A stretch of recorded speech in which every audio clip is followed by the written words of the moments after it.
Okay, we are back after a short mishap. Glad to be back. Glad that my keyboard is not dead. Hopefully it holds out. Seems to have survived the spill modestly well. Let's see. I suppose I should tweet about this.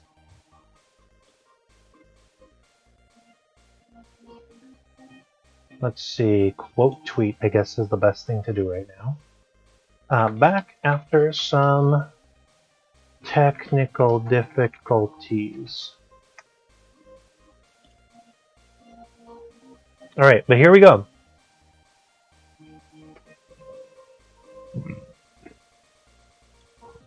Okay. Under Fandelver lies the Abyss. So this is the game with Zugtamoy, Aramaico's Mind Flayer Colony. Introduced all those themes already. Mind Flayer Colony tied to Glassstaff. Glassstaff was an imperfect Mind Flayer. Relayed information to Colony, hoping to get their approval and to become a full Mind Flayer. Because obviously if he got turned halfway, the Mind Flayers would likely have a way of doing it all the remainder of the way. Whether they would have done that, obviously, is not going to be seen because my Glassstaff was defeated. Glassstaff defeated, but Colony still knows. Group must repel Colony.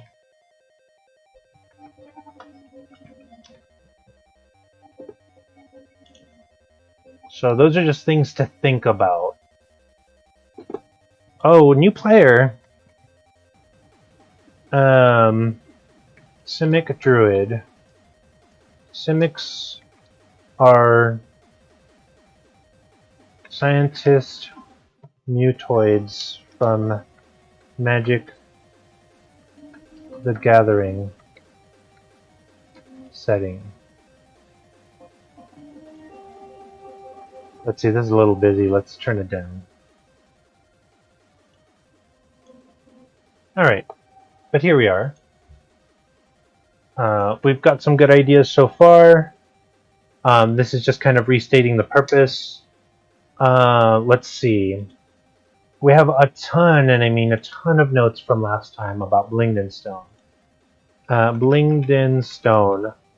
We're going to have a lot of time to prepare for this because I have a whole extra week of really not many games. We'll talk about that in a moment. But Blingden Stone, some NPCs.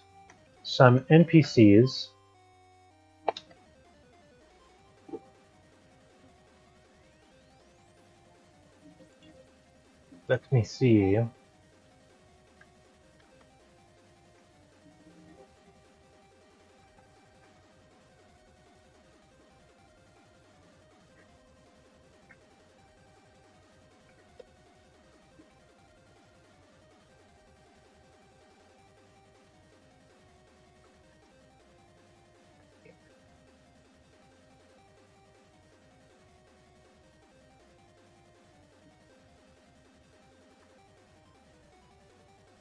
Okie dokie. So there we go. Blingden Stone. So one thing I want to kind of expand on with Blingden Stone is make it a little bit more memorial. Yeah, a little bit more memorable. So let's see some NPCs. So how's about this? In fact, I can remember to grab my book. There it is. I put it back on the shelf. Actually, we'll do this the digital way.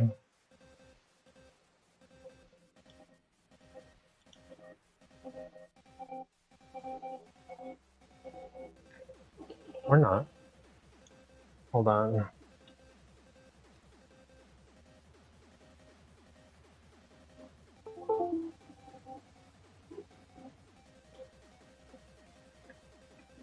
Alright, there goes my keyboard again. Let's see if we can't get it back online.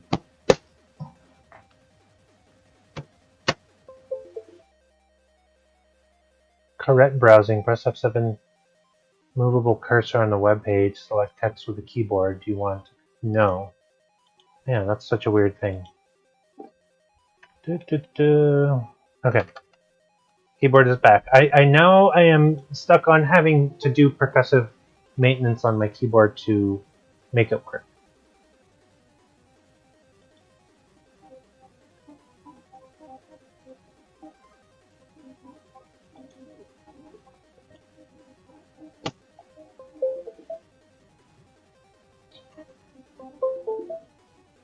Let's see. Come on now.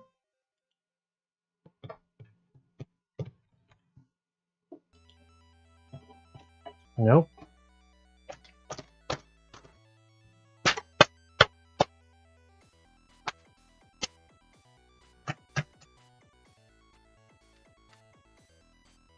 Well, phooey.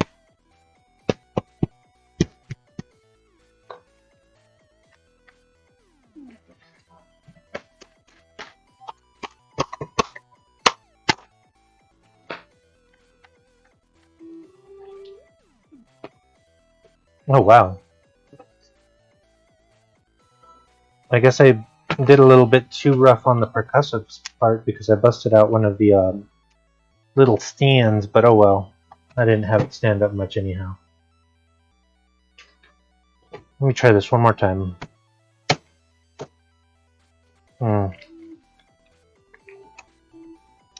Perhaps the percussive maintenance was a little too heavy-handed. Literally and figuratively. Alright.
Okay, we are back. Gosh, that is frustrating, but we will move past it. All right. As we were saying, so there are some NPCs that I wanted to introduce in Blingden Stone, make it more memorable.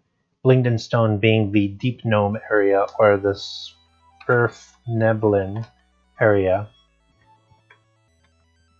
By the way, I don't know what this song is, but it sounds very like the band Muse. I don't know if that is what it is.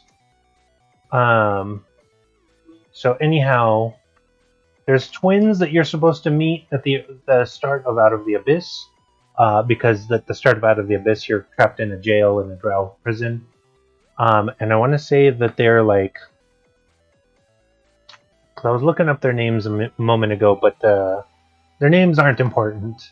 Little Rudiger, actually, Rudiger, and so what's another good name?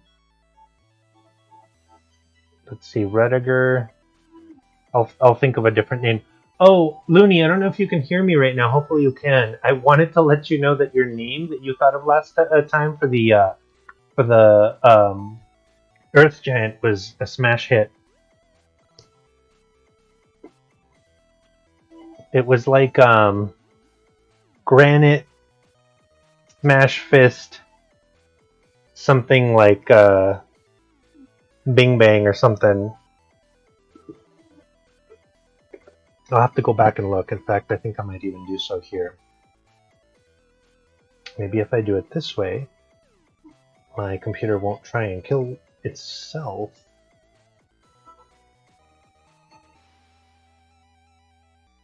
Nope, I do not have Evernote on here. Oh well.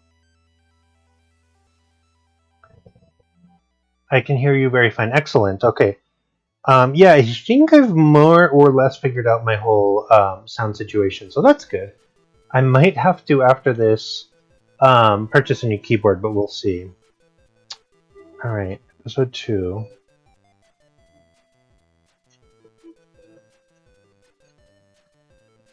Alright, so I just want to go to that real quick because I wanted to tell you that the name that you picked, and I want to go back to that name.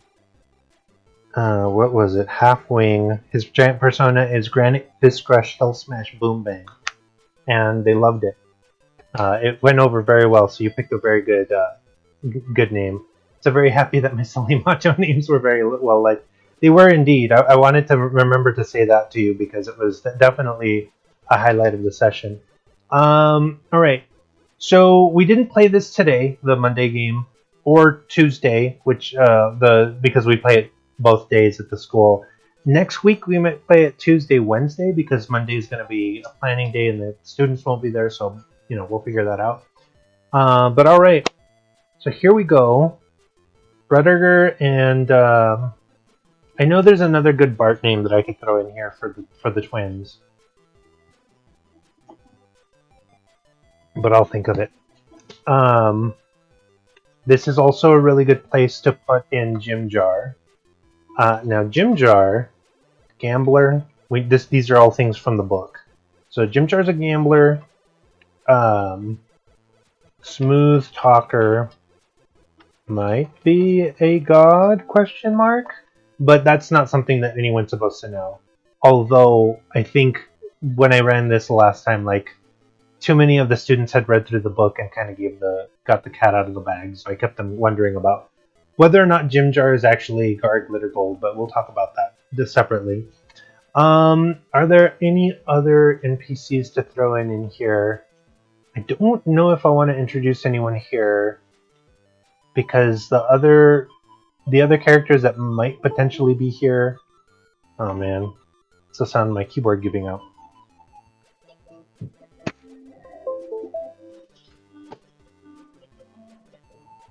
No, I don't want to do that.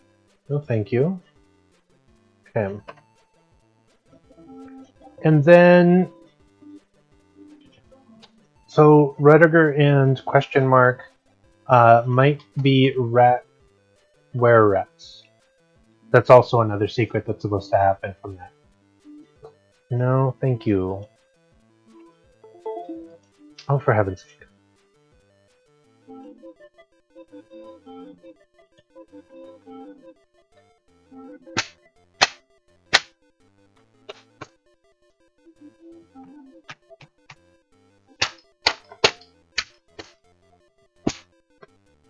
For heaven's sake.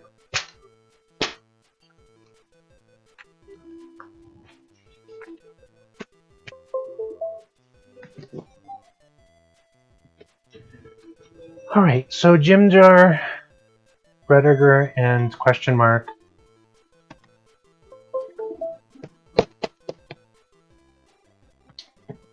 Do not show me this dialog box again, please. Ah, for heaven's sake.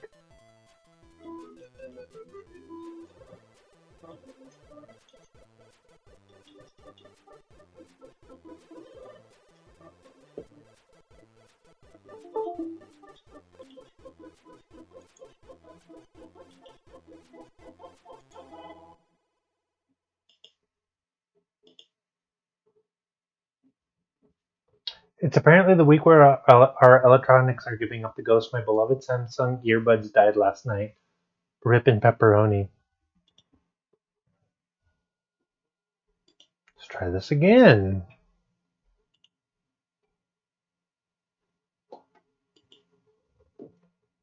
Well, that's a bummer about your earbuds.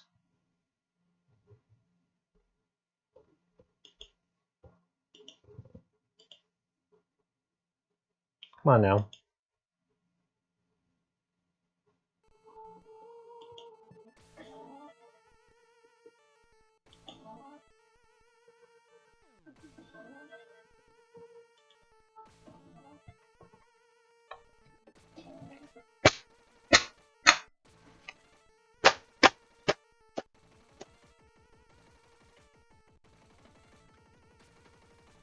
Well, while we are trying to figure out if we can keep this keyboard alive enough for the stream, does anybody have any questions about the games that I run, about D&D in particular?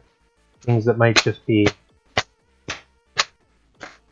interesting to discuss? I have something to discuss, but I want to throw the question out to y'all first.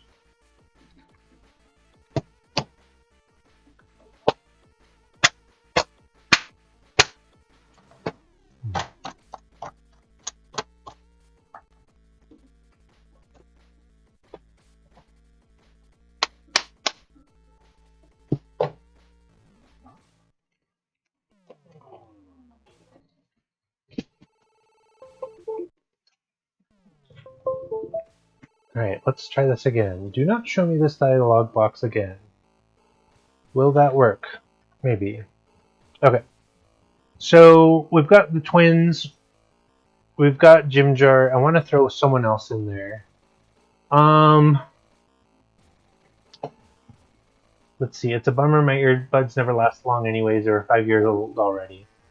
I mean, 5 years old, I guess, is good, but I tend not to trust any earbuds that aren't just wired.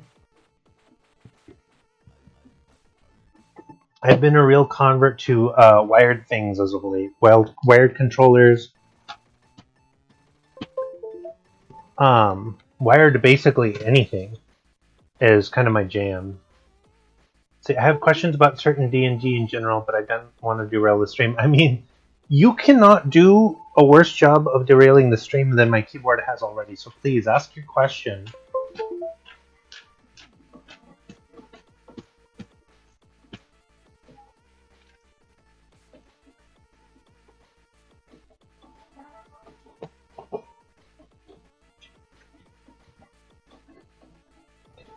Let's see.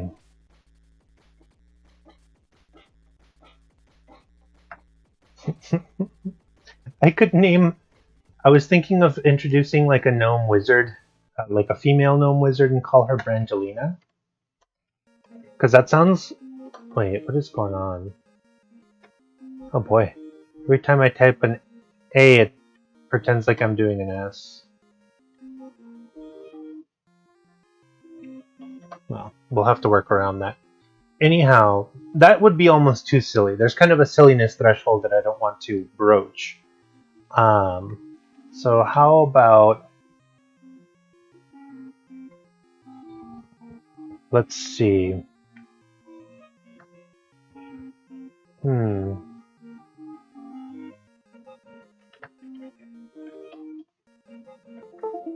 Oh man, I accidentally a whole concept in that sentence. No, I knew what you meant though. Aspects of D&D. I just know there's little droplets of water still in this thing, and that is what is causing me all of this.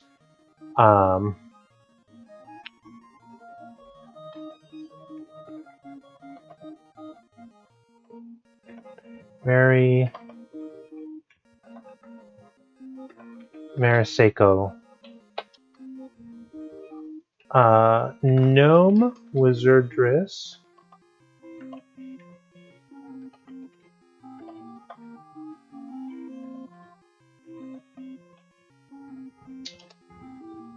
Interested in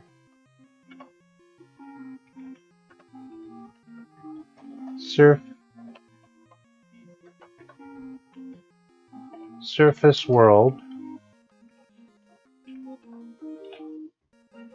Okay, so give me the skinny on how phylacteries work in D&D if possible. I am very curious. Yeah, no worries. Phylacteries are actually very interesting. Phylacteries. I have a feeling I know what I'm going to have to do here. So while I'm trying to undo this key here so that I can... Boy, that key sure flew. Alright, while I'm trying to figure out this whole key situation and undo all of this harm that has been done to my keyboard, I'll talk about phylacteries. So phylacteries, as you likely know, are the things that keep liches from dying. Liches usually are wizards who were so concerned with death that they decided that they were going to trade their mortality. That is to say, like their humanity, although not all liches are human, but like let's just say that you started out as like a human or an elf or what have you, and you decided, hey, I'm going to become a lich because I don't want to die. Even though wizards have ways around it, like you want to be a wizard that lives forever, not a wizard that lives 10,000 years. And that weird distinction is kind of what makes them go a little nutso and decide to go over to the dark side. So they create a phylactery that holds their soul. And basically, instead of dying in their soul going to the afterlife or to whatever, eventual destination that they might reach, whether that's like Valhalla or Tartarus or even, the Nine Hells, what have you, they can consign their souls to phylactery, so that any time a lich dies, no matter what happens to the lich, he could be evaporated, vaporized, destroyed, in a sphere of annihilation, so on and so forth. With some really weird exceptions, a lich is going to then come back, no problem, and shoot, I just gotta pop out this other key and see if I can fix this. But effectively, there we go. A lich then has their phylactery, which is the place that their soul goes when they die. So let's say you destroy a lich. I believe it takes a handful of days for a lich to reform their soul in the phylactery. They get to reemerge, all spick and span, still skeletal, probably having like rotted to a degree that they're not recognizable as human anymore, but back in full health. And so in that way, a lich is immortal. There are some caveats to that. The phylactery, of course, can be destroyed, and that makes it so that the lich can no longer be returned. The location of a phylactery is a very deeply guarded secret, because if they don't, some goody two shoes might come along and destroy that phylactery. Also, there are a lot of let's say lich communes where you might have like a big papa lich and then a lot of like little subordinate liches. And a thing that papa lich might do is, as punishment, number one, they would absolutely have their subordinates phylactery. So they'd be like, I'm keeping this because I want to keep you in line. I spent all day driving a couple of Harry Potter fans around, and I want to curb stomp them with facts about how they're bad guy, doing everything wrong. Yeah. Oh my God. Yes, that sounds like the perfect way to do it too. But anyhow, so you might be a lich that's a student of another lich, and so you're subordinate, and that lich might be upset at you, and so he might put your phylactery at the bottom of a swamp, so that every time you screw up and die, you have to reform at the bottom of that swamp, and that's not good. I mean, it's not harmful, but it's a big strike to your ego. And what are liches but like giant ego machines? All right, so that's clean. Anyway, boy, stupid grimy keyboards. So yeah, phylacteries also sometimes are so well guarded that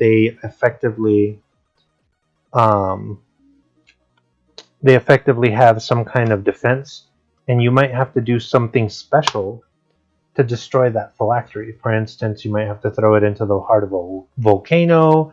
You might have to destroy it with a holy weapon. Uh, Basically, the lich can, if powerful enough and if savvy enough. Average lich Mexican community don lichon la licha y sus lichitos. Oh my God. So anyhow, they might make it so that their phylacteries are like especially undamageable, and something specific has to be done to destroy it. Now, I hear what you're saying. God damn. I hear what you're saying. Oh, for heaven's sake. Come on now. There's more water getting out of there. And so then you have Voldemort, who apparently put all of his magical power into these Horcruxes, very much like a phylactery. But it's like he created, I don't know Harry Potter especially well, but it was like, what, 7 phylacteries? Like a multitude of phylacteries? And so I think he can't die until all of them are destroyed. Or something like that. And his ability to come back to life is a little bit different, to where, let's see, if you're seeing me type nonsense, it's because my keyboard is just being so absolutely frustrating. All right, so while I go on this whole tangent, anyhow, so if I remember correctly, like you have to destroy all these different Horcruxes, and the Horcruxes aren't just things; they can also be people. So if all of those Horcruxes are destroyed, then he can't come back. And what it seemed like to me from my cursory viewing of the movies, because I've never read the books, don't intend to, is that he tends to come back much more slowly. And so he might die or get destroyed or whatever you want to call that. And then it takes him sometimes like months, if not years, to come back. And so it just seems like it's this safeguard. It's very similar to Lichdom, but it's like way too conditional. And I'm honestly shocked that the whatever stupid wizard guild or whatever you call it, whatever the governing body of wizards are, didn't just go around but gather these stupid things up and destroy them. I'm sure there's more story to it than that. But it seemed like he was eminently very killable. And to the point where children just decided that they were going to stomp him out, and they did. It's a bunch of kids and their little dog too, and they decided to like figure out how to defeat him. And then it was all this weird prophecy too, and I don't know. It was all very weird and interesting and strange. I don't know that I was really excited about the way that the narrative went or how it ended, but that's how it went. Viejo, no vio donde dejé mi filacteria. Ah, no, no mames, dicha, pues te dije que la pusieras en un lugar seguro, mija. Voy a creer. Absolutely. So, and the funny thing is, to put a ribbon on top of this whole conversation, is that the term phylactery, I guess, is a very old Judaic term for some kind of a holy symbol or a holy something in old Judaism, and so there's a big movement now to rename phylacteries as soul cages, which is fine, I guess. Like, that doesn't bother me.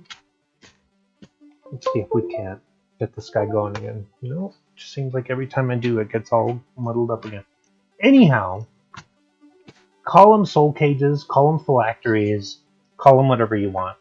A real typical move is to, like, be a lich, create a demiplane, hide the phylactery in the demiplane. Nothing will ever kill you. There's ways around that, I'm sure, but if you want to make your phylactery hard to find, oh god, you can do that. Some liches are dicks, and they put their phylacteries behind massive mega dungeons, and you might have to spend the next 5 years going through a dungeon just to get that phylactery. That's a very old D&D thing to do. Like, I'm saying this is like old school. This is like 1975 style Dungeons and Dragons, maybe. You might play it that way. And everything just has to be like an imminent obstacle. Gosh, I know I'm close. I know I can get this working. And just... Alright, how are we looking? Nope.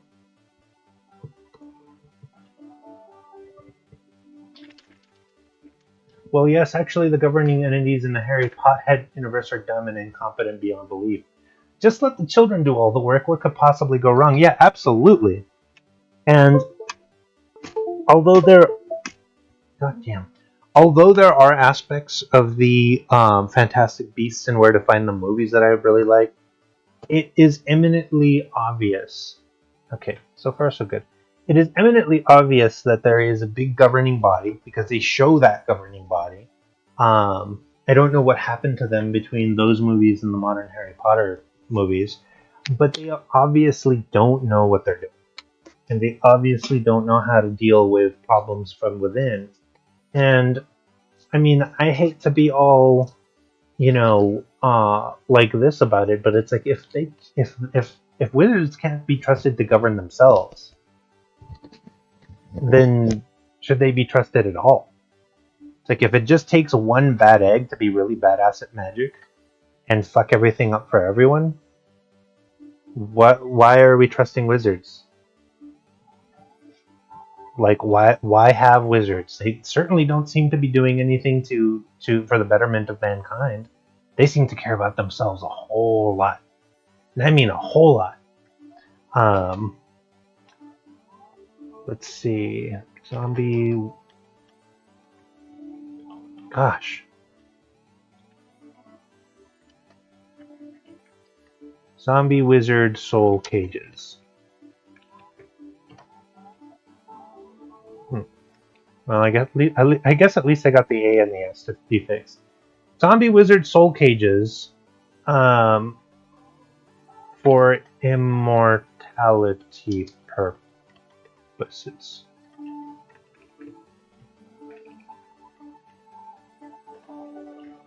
That's the short version. Do you have any questions about phylacteries I may not have answered? Alright, so Marasako.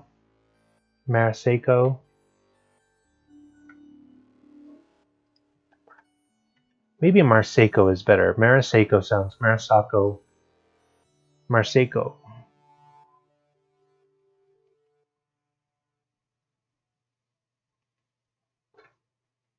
Marsako? Marsako's fine. But if we're going to say Marsako, oh boy, looks like the K as well.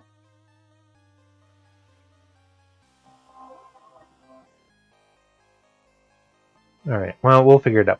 Marseco, gnome wizardress interested in surface world, may tag along.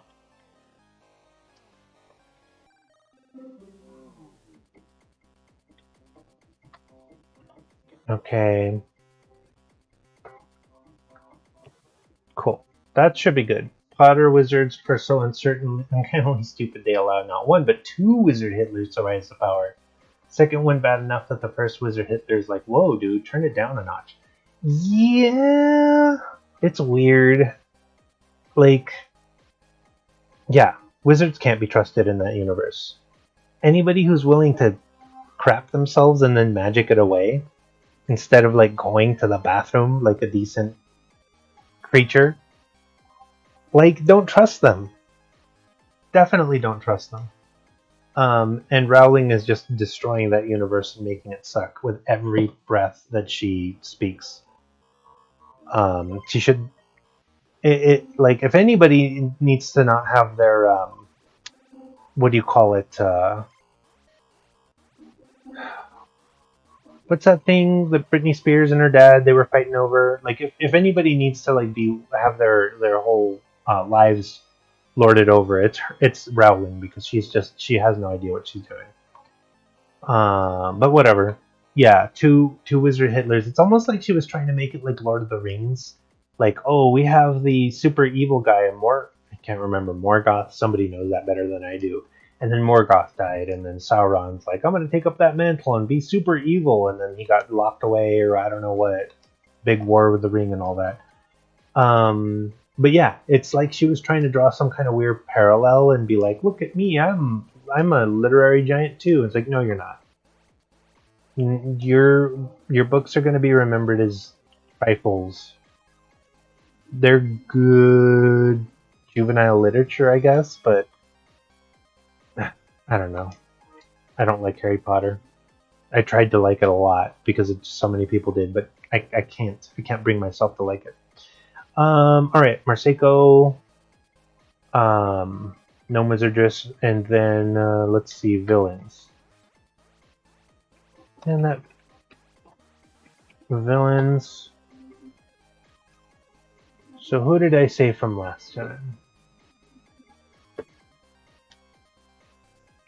Oh, just one more question about Soul Jar things. Can you lich yourself without the artifacts? Like, is a Pious Augustus from Eternal Darkness plausible in the D setting? Yeah, very plausible actually. Pious Augustus is a really good example of that.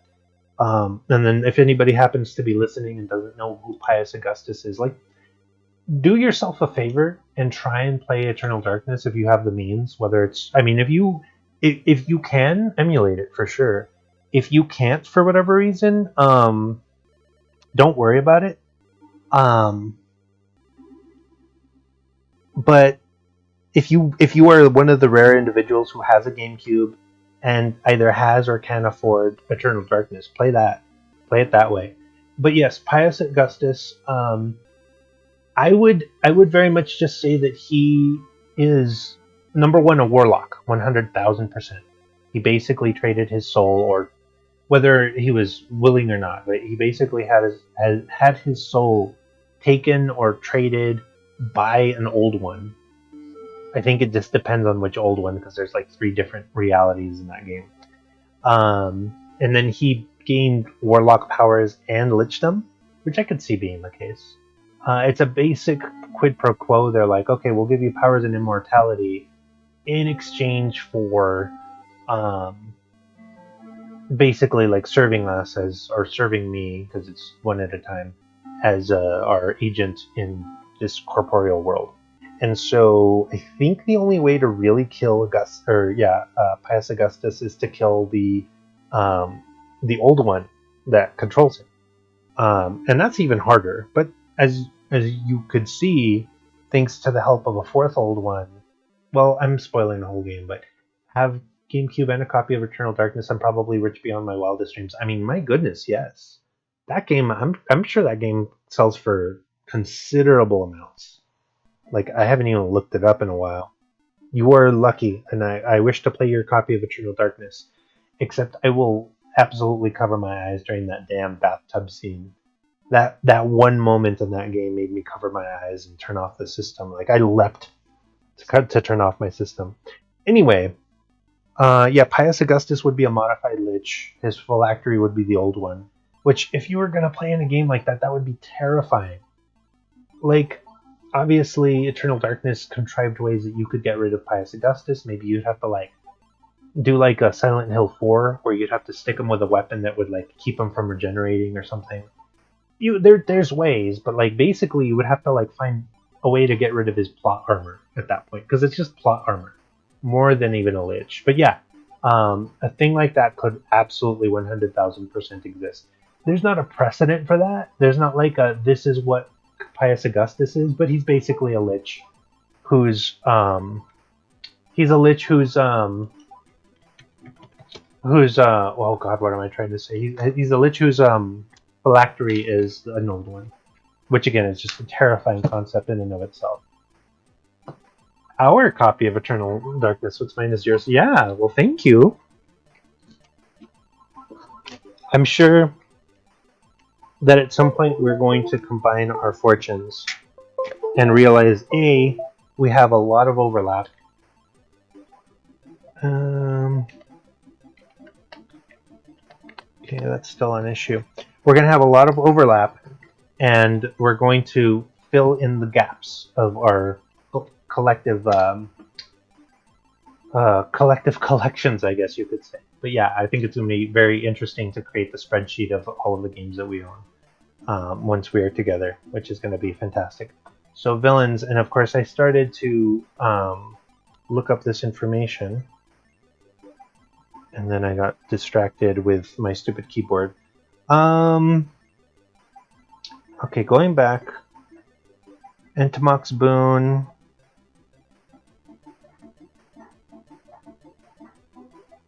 Sectamoy. Glassstaff.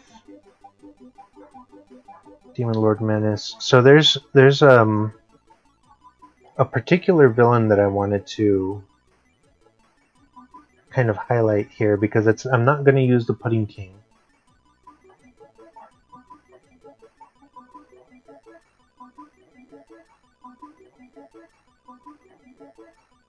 And I thought I had named him. So, Zektamoy, Conflict. Oh, for heaven's sake. Wave Echo Cave.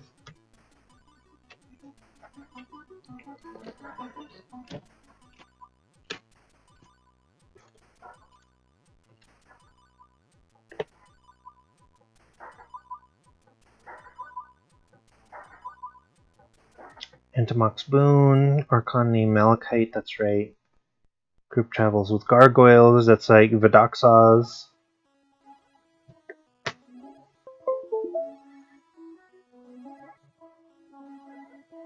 Group formed creep. Okay. Who is Vidoxaz? Sliver of a box hob, that's right, I remember.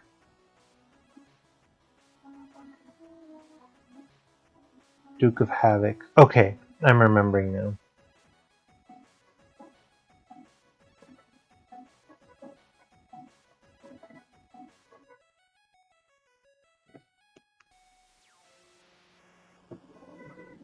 Taking notes for character creation for future games. I am still making a Turbo Lich one of these days. Yeah, make a Turbo Lich. That should be fun.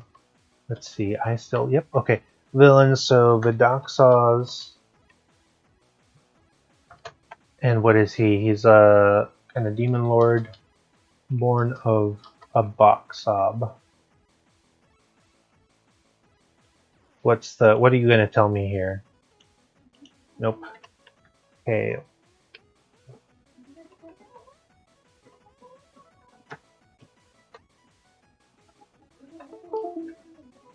Oh, for heaven's sake.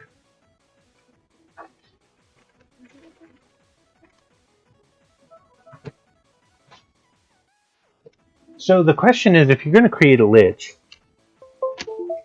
then what is your angle going to be? Are you going to start off as a Warlock, perhaps? Are you going the Pius Augustus route? Are you going to maybe instead be... You could be a Cleric in a Lich. You could be a Druid in a Lich. You could, like, anything that's a high-level spellcaster. you could be... Oh, come on.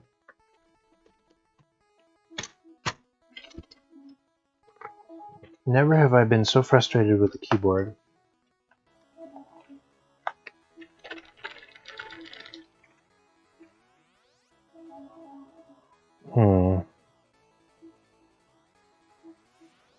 Part of me wants to take this whole thing apart.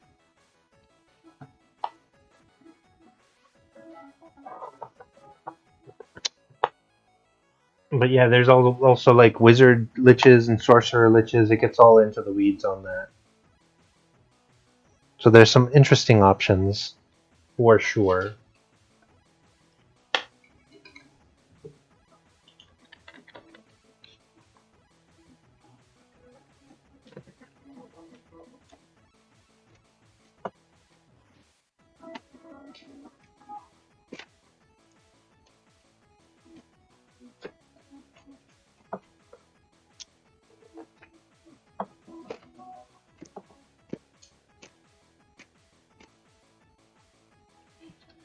Well, alright, I think that's all she wrote there.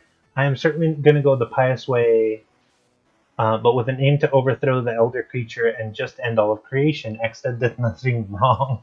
I mean, why not? I always, like, my favorite campaign style is the attack and dethrone god. If you're not playing some kind of Shin Megami Tensei or Persona, why are you even playing, right? And which is funny, like, I like that the Final Fantasy, or let's call it Saga 1, was what really kicked off that whole oeuvre in terms of JRPGs. But it was really all the Shin Megami Tensei games that pushed it forward.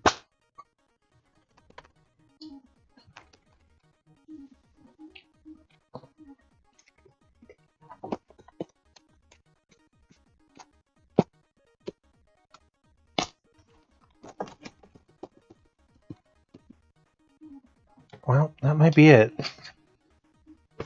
Okay, let's see if we can't figure out a different tack for all of this.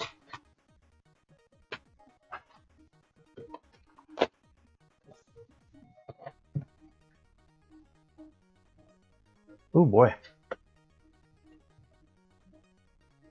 I need something.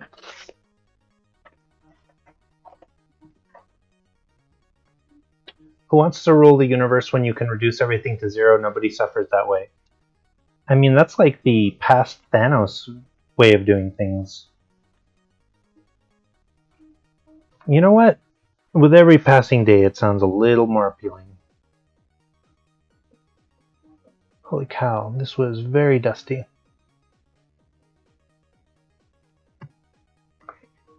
Does this have a screen protector or something? Speaking of reasons to end the universe, I did watch that Cowboy Bebop. The live action. And like so many things in life, I watched it because someone who I normally trust the opinion of was like, oh, everyone's just complaining. Everybody doesn't, like, these people don't know what they're talking about. They just like to complain. And I'm like, all right, you're saying, how was it? Yeah, so you're saying, and I'm kind of saying this hypothetically to this person that kind of recommended it to me. And in my mind, I didn't say this to that person in that moment, but like I'm thinking, like, you're saying that you understand all of these people's feelings for why they don't like this, and that you reject it, and that you have a better opinion of it than most people do, is what you're saying. That was what I was thinking to myself. So I thought, like, okay, I cannot form an opinion of this without having seen it. I cannot say how I feel about it just based on the bits and pieces that have fallen into my lap from social media. Oh God, why would you want to watch that? Oh no. Yeah, so I have to, like, so that this is the eternal struggle. I have to be able to say with authority why I don't like a thing, instead of just understanding that everything about it screams to me that it is not good. And I mean, like, really, really screams to me that it is not good. Nothing about the trailers, the promotions, the run up to all of that existing, none of it seemed like a good idea at all. At all. And yet, here we are. So I watched it. Let's see if this works. Come on now.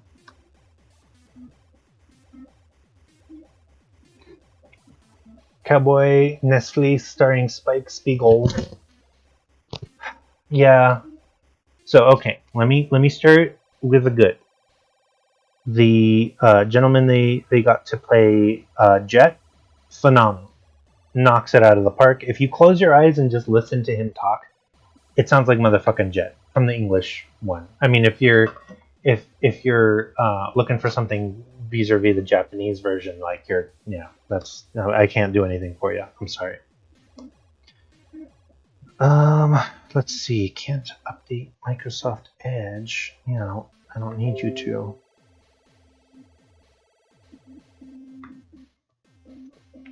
Okay, I'm gonna do something really goofy here.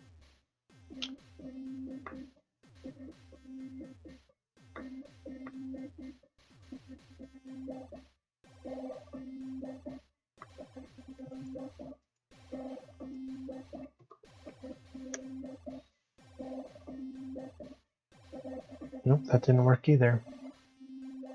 49-year-old boomer to play a 26-year-old character. Yeah.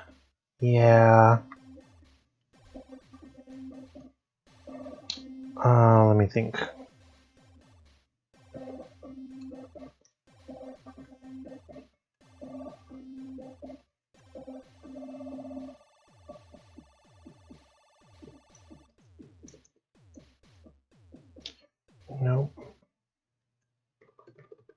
Nope.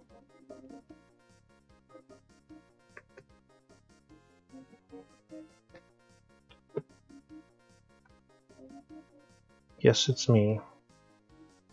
Okay.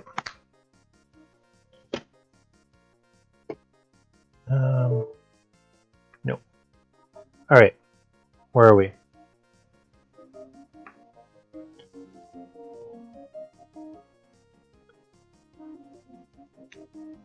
Demon Lord born of a box sob. Okay.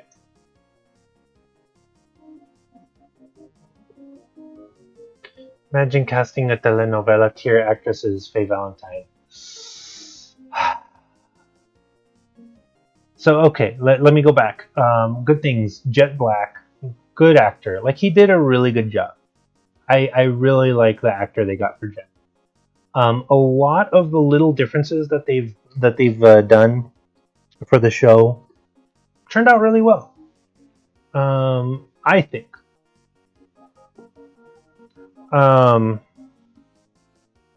Let's see.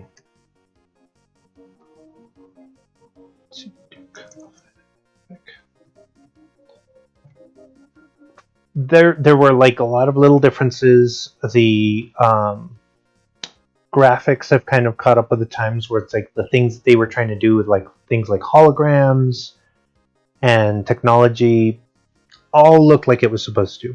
The backgrounds all look like they're supposed to. The sets all look like they're supposed to. There's a little bit to be desired vis-a-vis cinematography. That's unfortunate. Spike and Faye,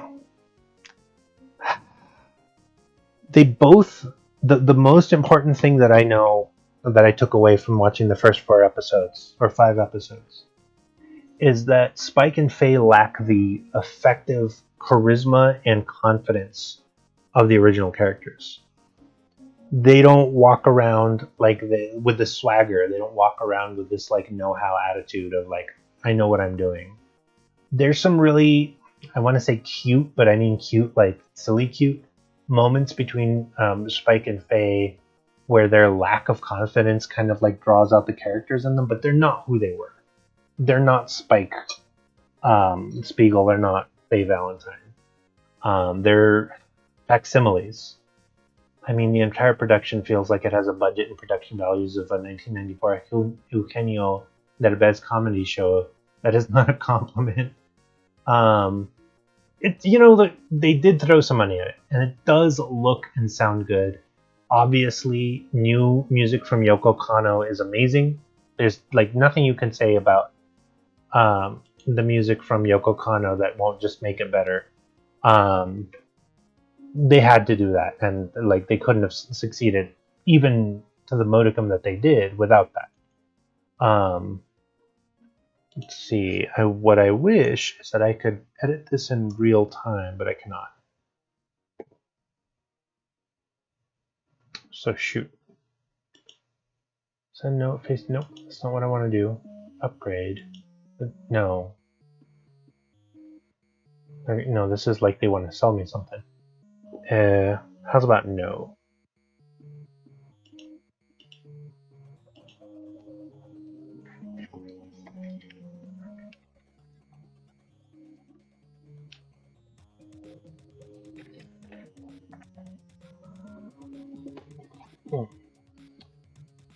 Believe Odyssey Burbujas had better sets and props than this, whatever the hell this is.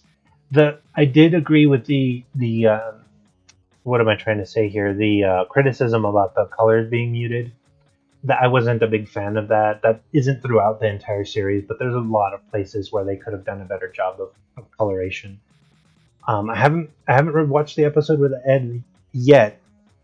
I did watch the episode where there was a line of like some lady informant was talking to Jet and very obviously into him, and basically trying to extort dinner from him.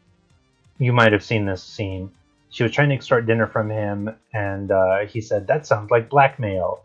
And she says, "Yes, you are black and male." That was the line that she says. Somebody committed that to paper or screen or whatever, and had that actress say that thing, and that was stupid. There was another really ridiculous line where so Asimov is trying to get rid of the red eye in the first episode, like he did in the original, and so he takes the red eye, and the buyer's like, "How does it feel?" And El Eco Loco at some point, because good lord, there's a point where like, so he asks Asimov how it feels when he takes the red eye, and he says it's like mainlining God. And I swear whoever wrote that line thought that they were doing a good thing. I swear that whoever wrote that line might have imagined that that line would go down in like the annals of history as like, oh my god, why did nobody ever write that line before? Because it's stupid. Because it's a stupid line. You wrote a bad song, Petey. But here we are. The last thing I'm going to say about Cowboy Bebop, the live action. Faye grew on me. Spike grew on me. Jet was phenomenal. Ein is Ein. Kind of hard to screw that up. There's a lot of the storylines that they had that just feel a lot less good. Like the whole Hakim thing was really dumb. There's a lot more focus on kind of the day-to-day lives of these people. Like you get to know, let's see, I heard they did Mad Puro, and I point blank refused to even watch a second of that because Mad Puro and the cult episodes were my favorites, and it'll hurt my soul. Yeah, it probably will hurt your soul. So, yeah, the whole Hakim thing was terrible. That did not hearten me at all. They really lean on like Jet is an ex-cop, and they lean on that more. God, what was I about to say? Okay, so they give Jet a daughter, which motivates him a lot differently.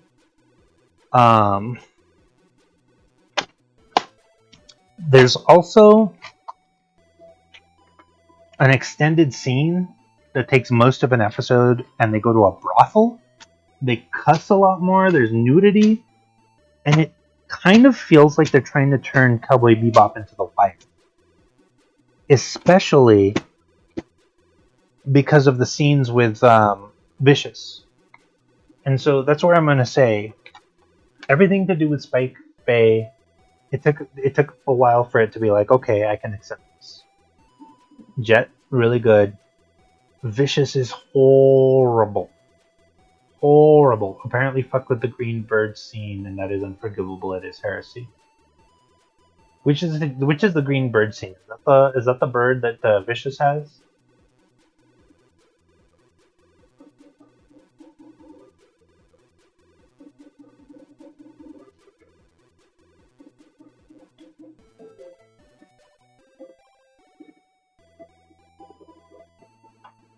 I think I've got to be able to do this a little bit differently.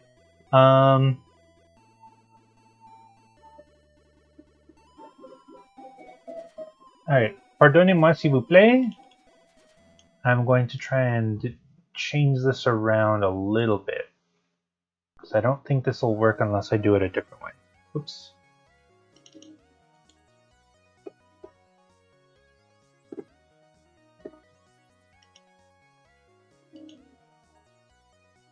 Oh, shoot.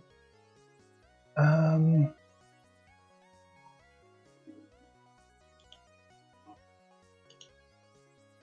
to do this without a keyboard is very laborious, but let me see if I can manage to do it. Alright, so why don't we first see the scene where Vicious throws Spike out the window while Green Bird... Oh! Yeah! Ooh, what do I say about that? How do I... Oh boy. Yeah, I don't know how to really break it to you. That's not good in this version. I'm sorry. Like, it is unfortunately a bad scene.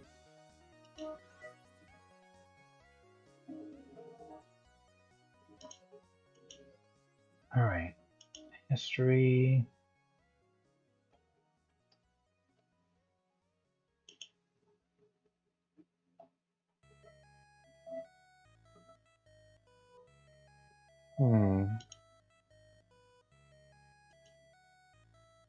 Come on now.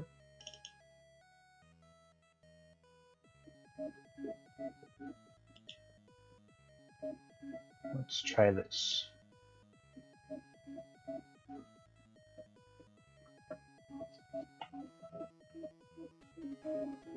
Books. Okay, maybe if I can do this. Use another account.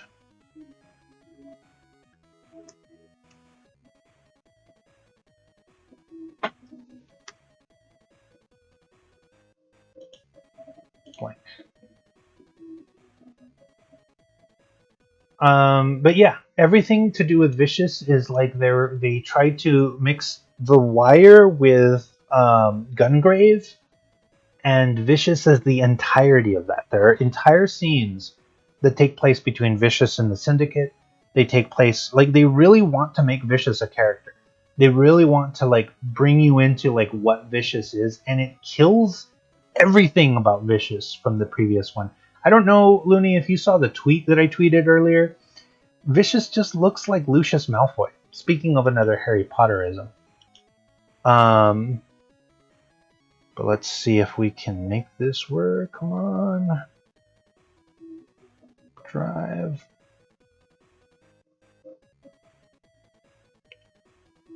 If we just star this, maybe. Recent.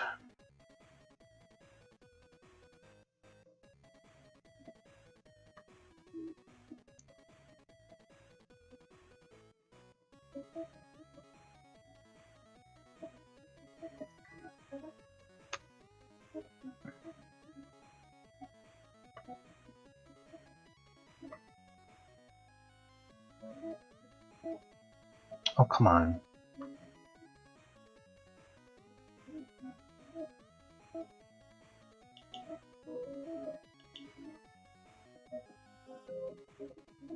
Come on now. Start.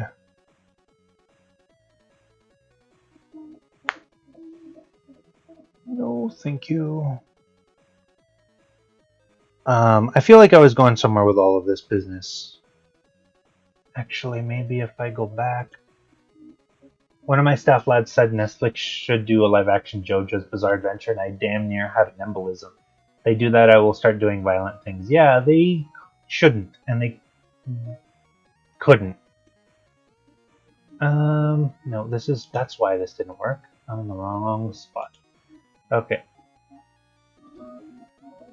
Haven't checked the tweet, but I will after we're done here. Yeah. Like I did tweet out a thing.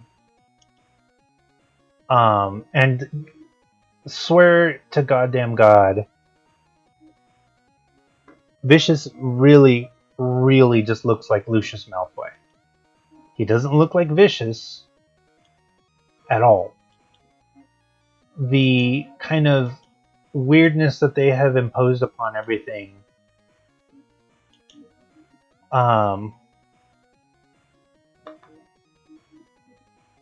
Let's see. Can we make this work?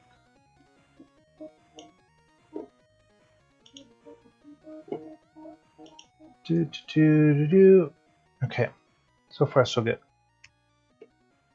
Let's kick this up a notch.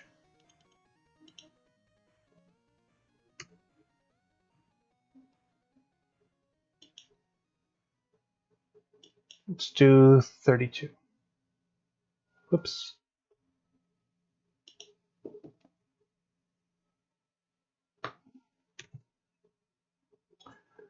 Boy, the things I do to make this all work. It's very silly. Like I've had weird computer meltdowns before. But this one kind of takes the cake. All right.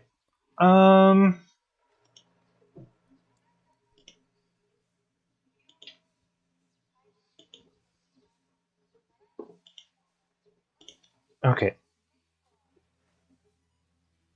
8 games a week.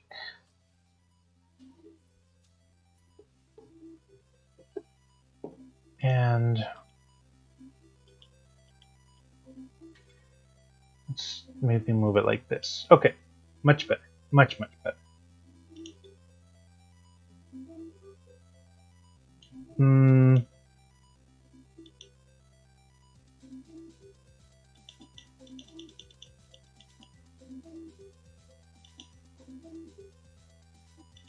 Okay.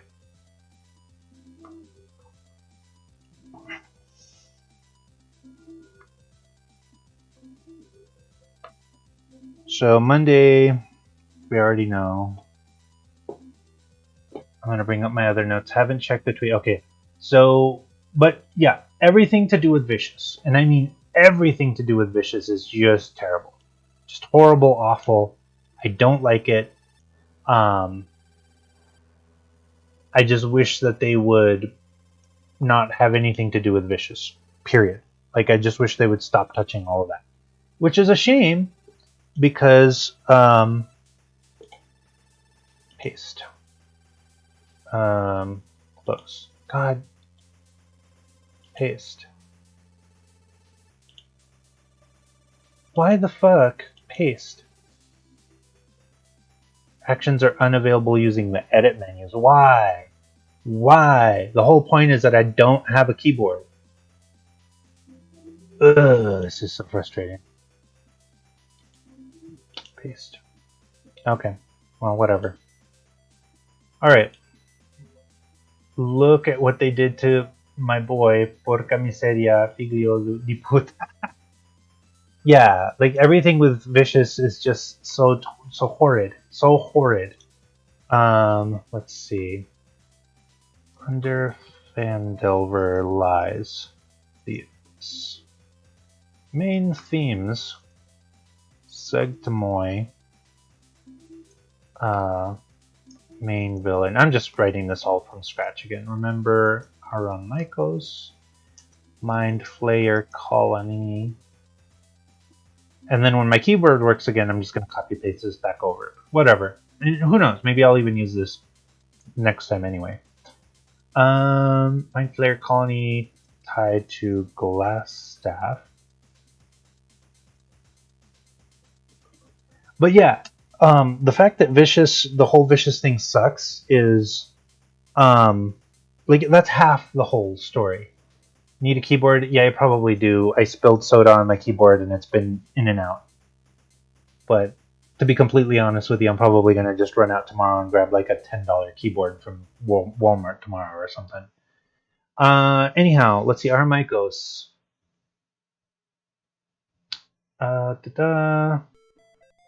Glass staff.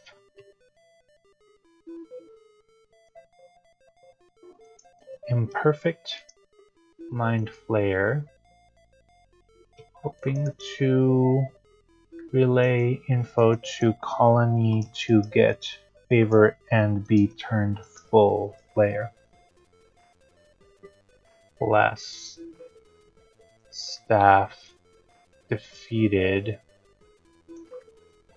but colony still knows, kind of like at start of Dragon Ball Z with Raditz and Frieza.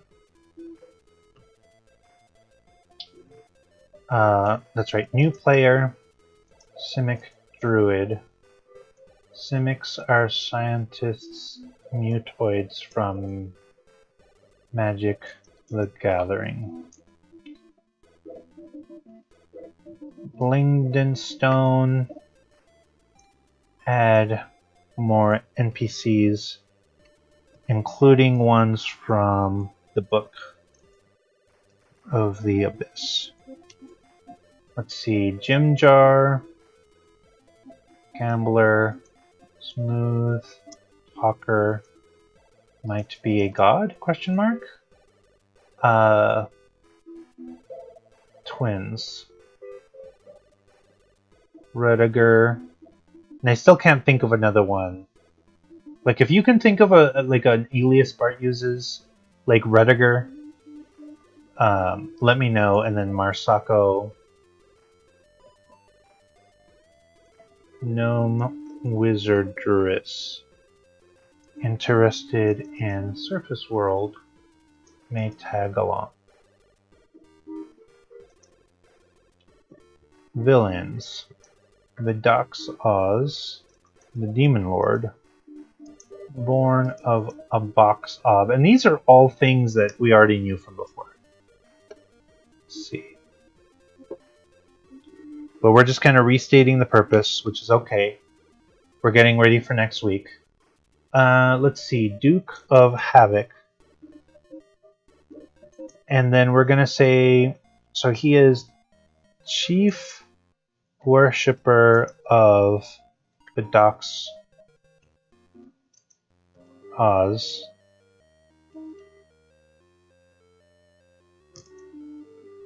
Replaces Pudding King.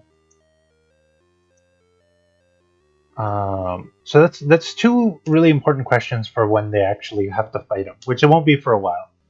More gnomes equals more happiness, two facts. Now these are, so you have to know about deep gnomes or Sverfneblin. That's actually what they're called. Where were we? Sverfneblin, which is a mouthful.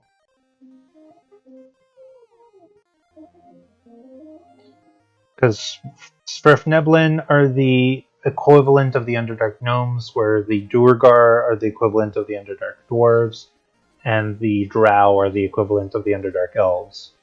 There's not exactly a human equivalent or a halfling. Well, no. Yeah, halflings are what are those creepy guys? Damn, what are those creepy guys? It's not Drow, it's not Duergar, it's hell.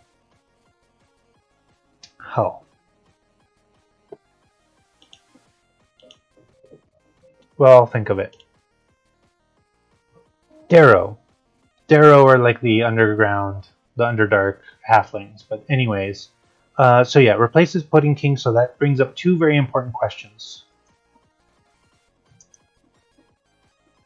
Replace oozes for big fight. A Boxob and Vidoxoz can probably be oozes still, but do we want to put in like different things? And to that I say yes. I say we bring in no, Siri. Cancel. Stop. Siri, stop. God, every time. I see, so basically edgy gnomes, yeah. Alright. So anyhow, 2 questions. Replace Uzis for fight? Yes. The answer to that is yes. And so we're going to replace them with Clipoths.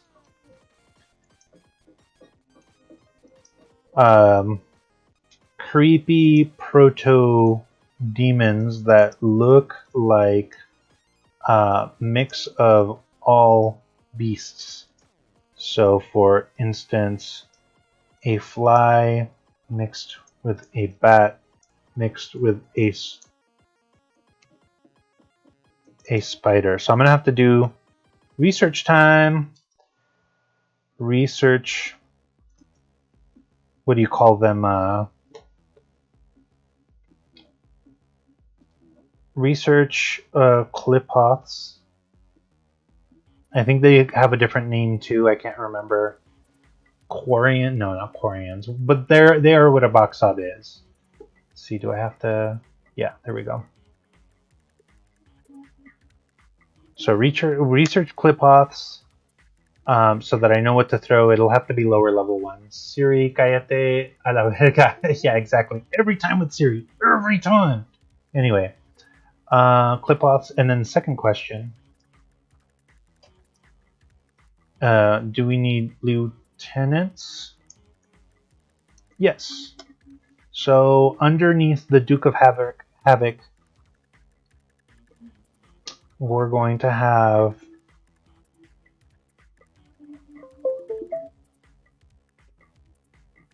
Lord.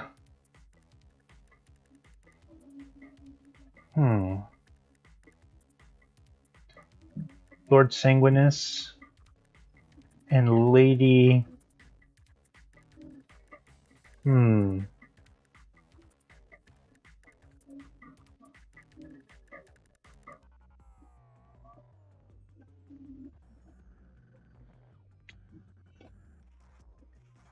Osius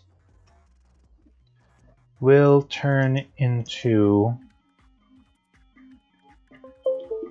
horror dragons. CR5 each. May guard certain points in the temple.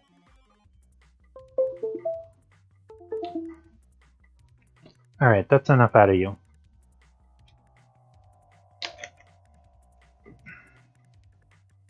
Siri, para de mamar que tu lengua raspa chingao. Oh my god. Oh my goodness, those words are a little bit spicy. Alright. Horror dragons, what do I mean? So Lord Sanguinus will be a blood dragon. And then Lady Osius will be a bone dragon. And both of those are creatures of my creation. And that's gonna culminate. Actually, we'll make them wormlings, because I don't want them to be quite that hard. Come on. Stop. We'll make them CR3 each. And then that's gonna make Duke of Havoc is going to be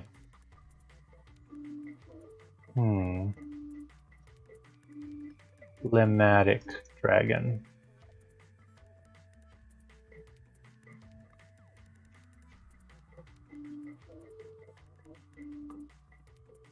And that's another one of my creation. We'll make that CR.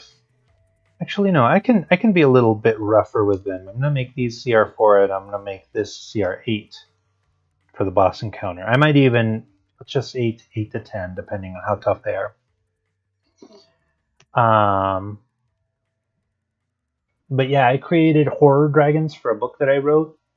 And they're bone, blood, skin, phlegmatic, and soul. And they were meant to be like gross dragons that you could use. The phlegmatic dragon, for instance, is just pure disease. The blood dragon is just a dragon composed mostly of blood. It's like a blood elemental dragon. The skin dragon is gross. It just is like this hanging skin in the shape of a dragon. Bone dragon is basically like a lich or what have you, or not a lich, a Draco lich, but not quite as potent as all that. Right, computer, work with me here, please. Would you? Would you just?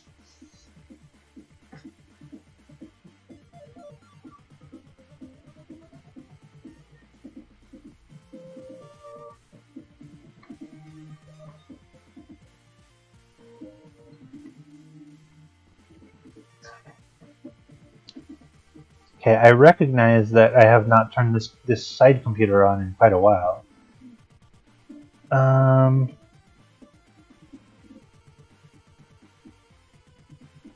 if this computer will download or upgrade to Windows soon. Anyhow, horror dragons in your case, you need to shit your pants with fear even harder than usual.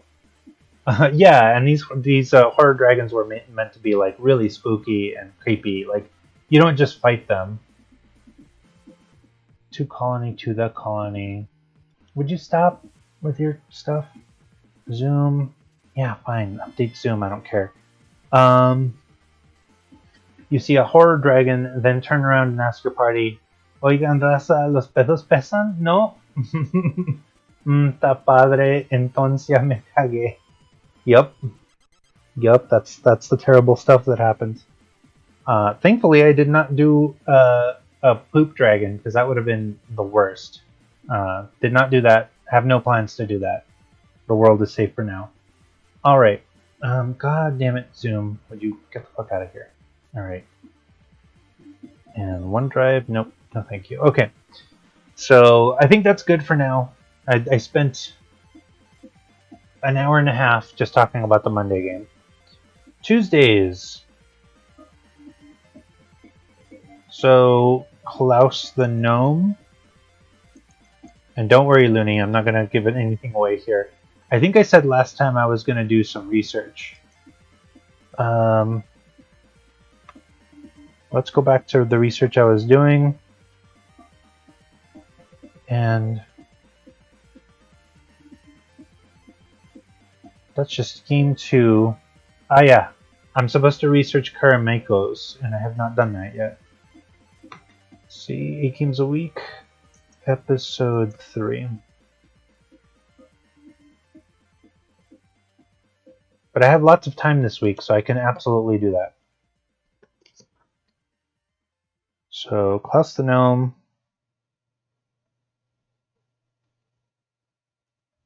Research Karameikos. So I can do that. That's a thing I can do. I'm just saying cancer dragons, they'd be a dragon with horrific masses of tumors that inflict terminal illnesses on the party. That already is the phlegmatic dragon. The phlegmatic dragon does that. See, so that's probably my scariest one. I really like the phlegmatic dragon. It has a legendary action where it just basically sneezes a ball of snot on you and you have to save versus disease. But yes.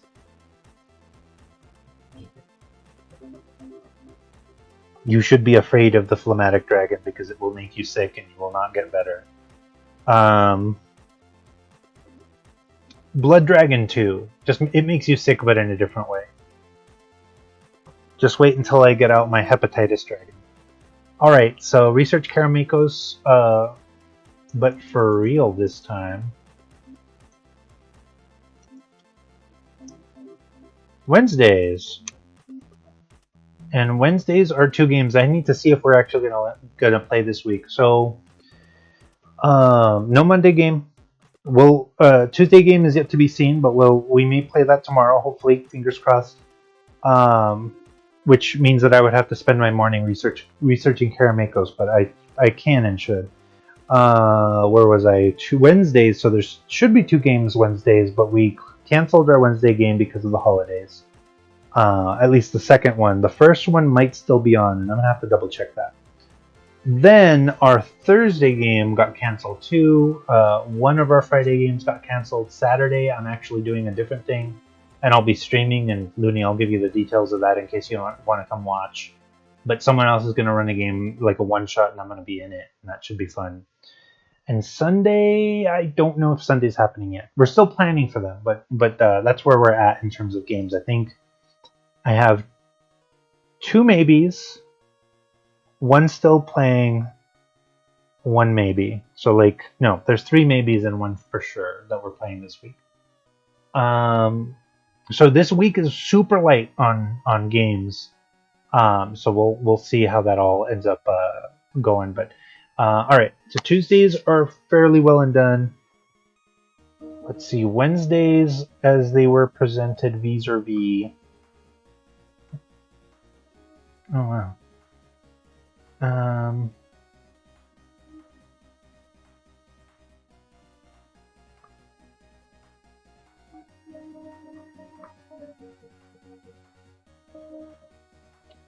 Just close that. Go ahead and close that. And then, so last week we talked about Dawn of Thay. That's what we're calling this game.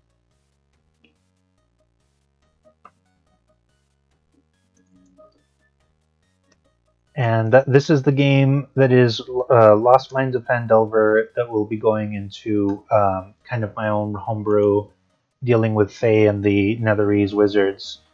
So what did we figure out from last time? Rely on last week's notes. Except Grips is about to go into dungeon, so I actually use a different dungeon. Oh, they still have to find the lodestone. Corrupted connection to elemental plane of Earth. Could affect Entomoc's boon. Going to help Malachite. More info on Entomoc. Dagon? Alright. I get where I'm going with this. Okay. So, Dawn of Thay, just some reminders. Maybe just do it this way. Lodestone for airship tied to plane of Earth. Include Malachite and Entomoc's boon. Tie into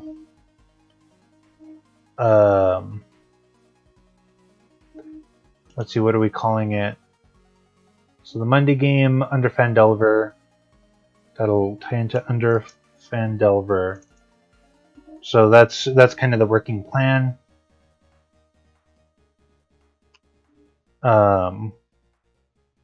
Let's see what comes next. Show map. Let's just say provide for Netherese ruins that hold answers to questions. RE. No. Let's reverse that. What comes next?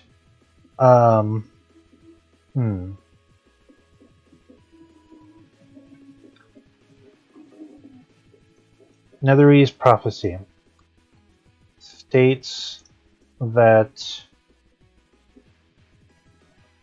Netherese wizard will awaken in what's a good area?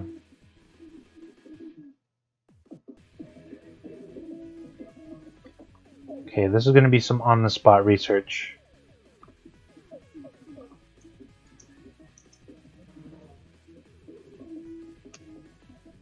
You know, I'm always down to watch your streams. Thank you. Remember, lads, todo el mundo quiere a Klaus porque es el juez más sabio, and also nadie es mejor por ser más grande. Fantastic. I love Klaus the Gnome. Alright, so we're going to say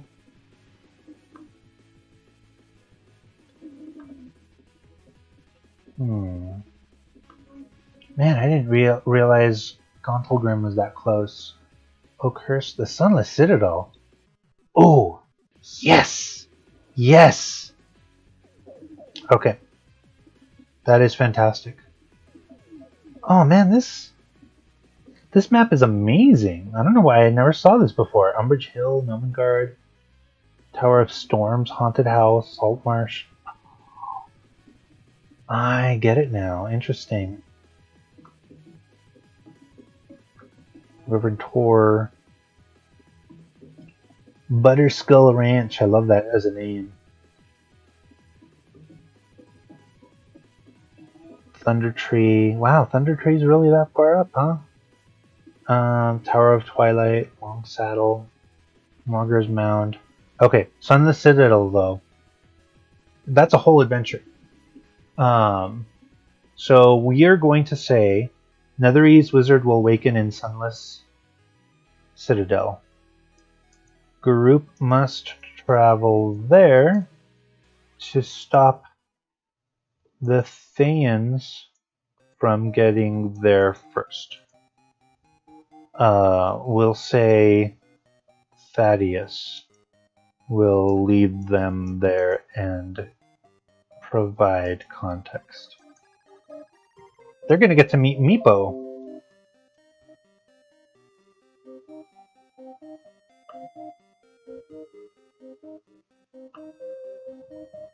Meepo is a very cute kobold friend that shows up in the Sunless Citadel games. We'll see if they decide to keep him or to make him die. Let's see. There we go. Meepo. Alright, so that's easy enough. All I need to know is that I need to lead them towards the Sunless Citadel.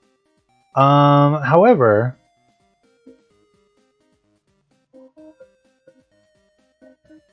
maybe give chance to breathe in Phandalin or Neverwinter. Thaddeus might have to do research to find location. Having a airship might help with this. Cool. Also, maybe boat shopping? Okay. Fantastic. Okay, so that's Wednesdays. Cute Kobold, you say, Lomito alert, deploy tummy rubs. Yes! Let's see. Alright, so that's Wednesdays. That's kind of solved. Thursdays. So let's see, recap. Group. Let me think. What did happen last time? This is another little bit where I'm gonna have to look up stuff. Monsters Dwell. Word drums of Mount Nimro notes. Good thing that these are so well curated now.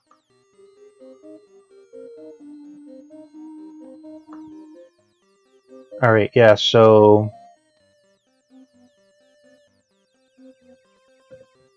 in a nutshell,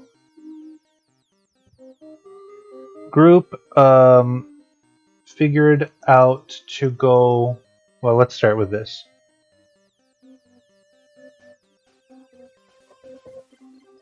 Group met with Dragon Right Army.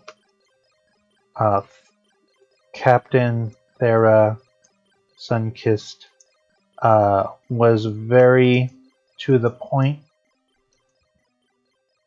Gnome party member tried to flirt, was disastrous.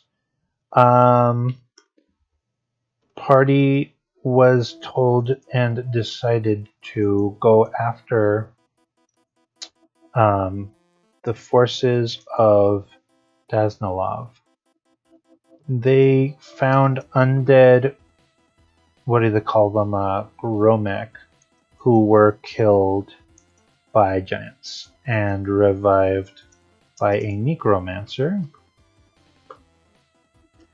Group is now in City of Trolls and Ogres who are being ruled by tyrannical half-wing pretending, let's see, dragon, pretending to be a giant, who is named Granite, Kill, Smash, what did we figure out?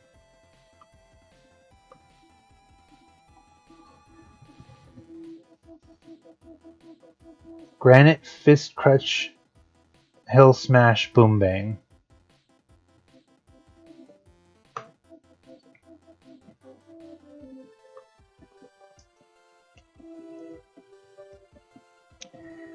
Group now knows to sneak into Sanctum to fight Granite during Strange Ritual. Also befriended criminal element within Giant Society. So what next? Fight Granite, discover Half-Wing,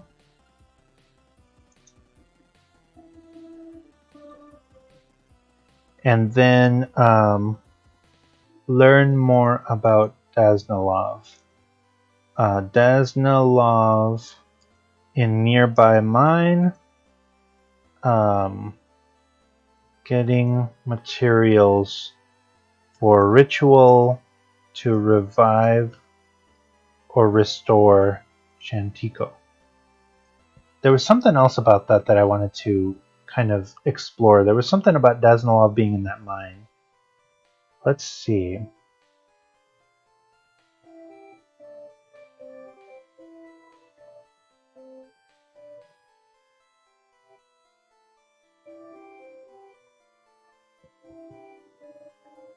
I just want to make sure I go over everything. Tomb of Annihilation, nope. Peril in a Beer, nope.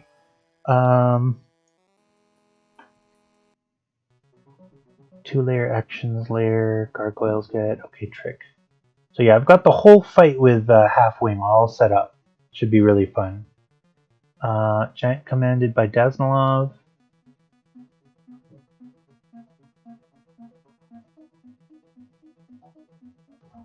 Alright, so yeah, I remember this was something I came up with in the spur of the moment.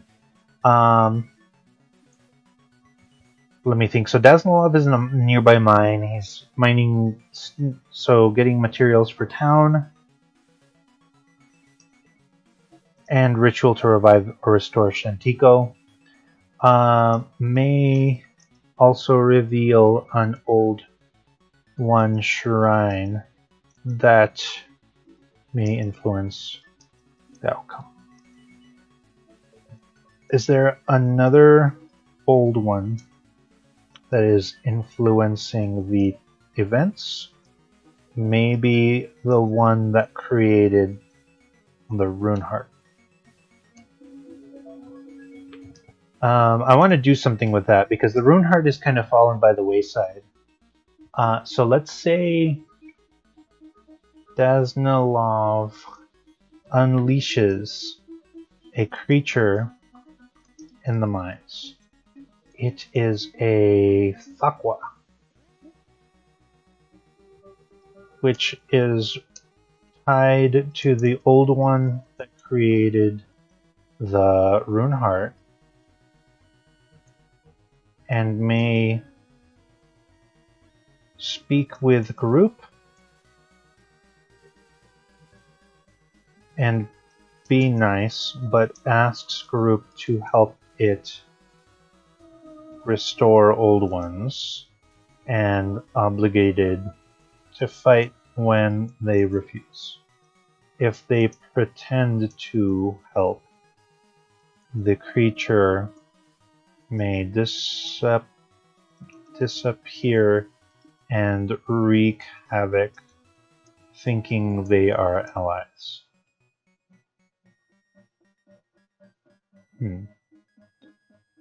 I should have a lot of fun with that Thakwa. It could be like a mini villain. It may even occasionally, yeah, why not write this? If freed, the Thakwa may even give, may even offer help in defeating Shantico, but will also hasten awakening of one. Come on. There we go. So there's some ideas. So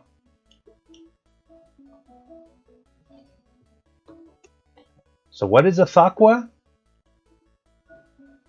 I'm doing a little bit of on-the-spot research. Come on now. Oh, that's right. I'm silly. I'm thinking this is going to work when the whole thing's that I don't have a keyboard.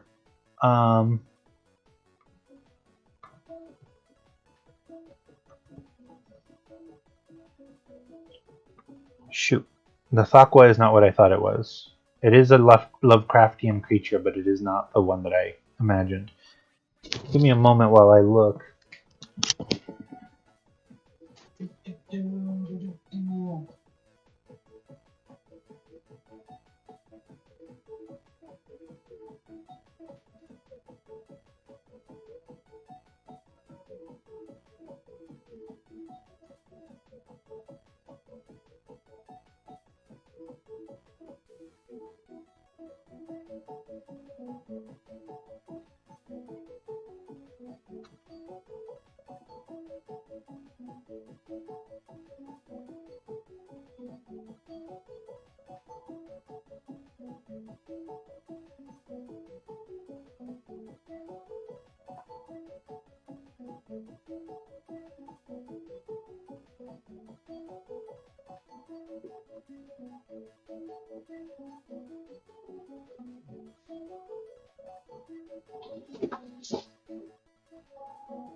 Evan, I don't know if you're still there, but if you happen to watch the Cowboy Bebop live action, let me know if you have any opinions. You know, whenever you happen to, if you do. Gakwa, that's the creature I'm thinking of.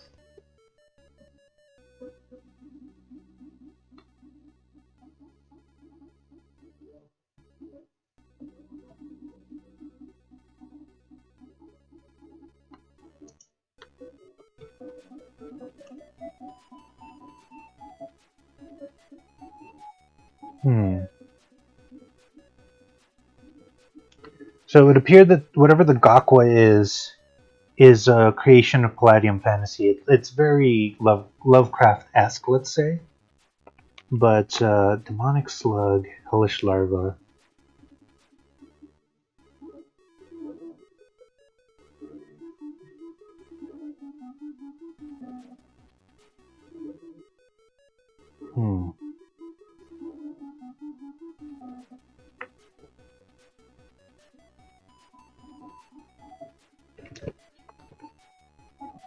All right, so let's just write this down so that I do not forget.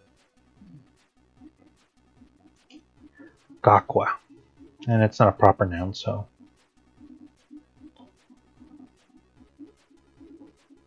But basically, it's this like giant, like elephant-sized slug with like a big alligator mouth with rows and rows of teeth. Really like a SCP type monster, really. But yeah, we'll just say that it's this like very intelligent, intelligent monster.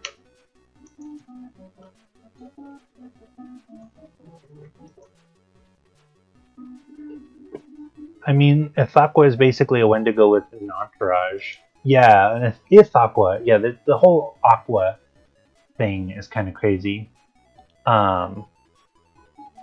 But anyways, this is a Gakwa, and that is just something that Palladium Fantasy, or I'm sorry, Palladium Books created. So, but we're going with it because I really like those creepy things.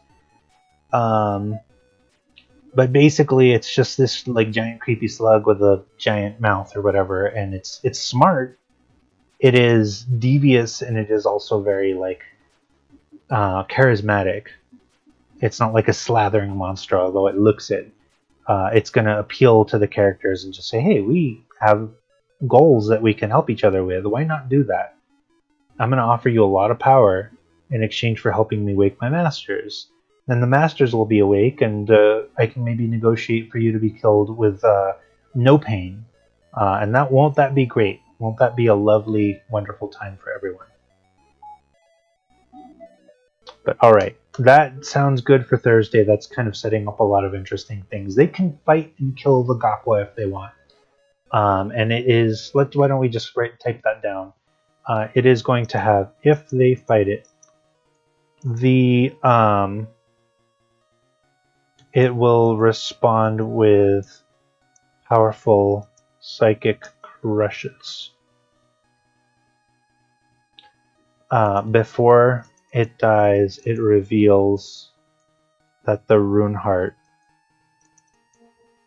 is a receptacle of evil, and destroying it may unleash more than just Zoliat.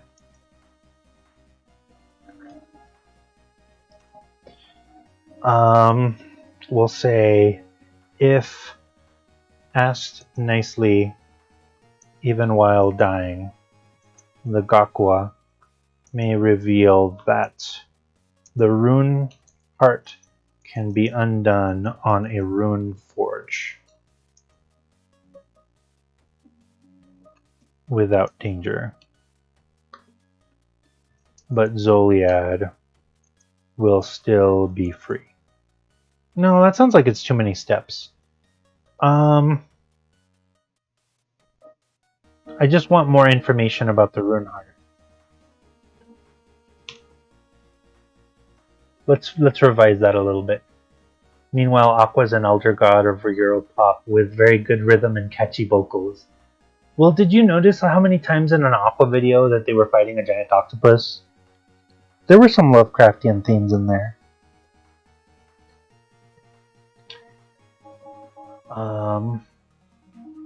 We'll say that the rune heart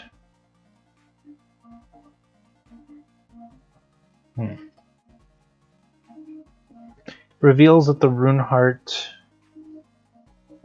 contains a powerful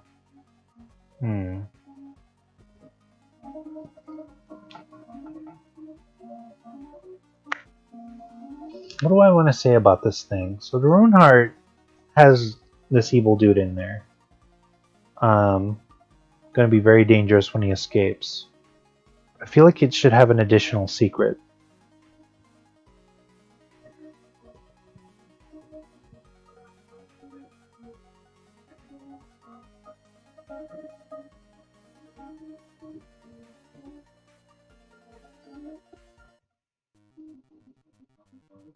I know.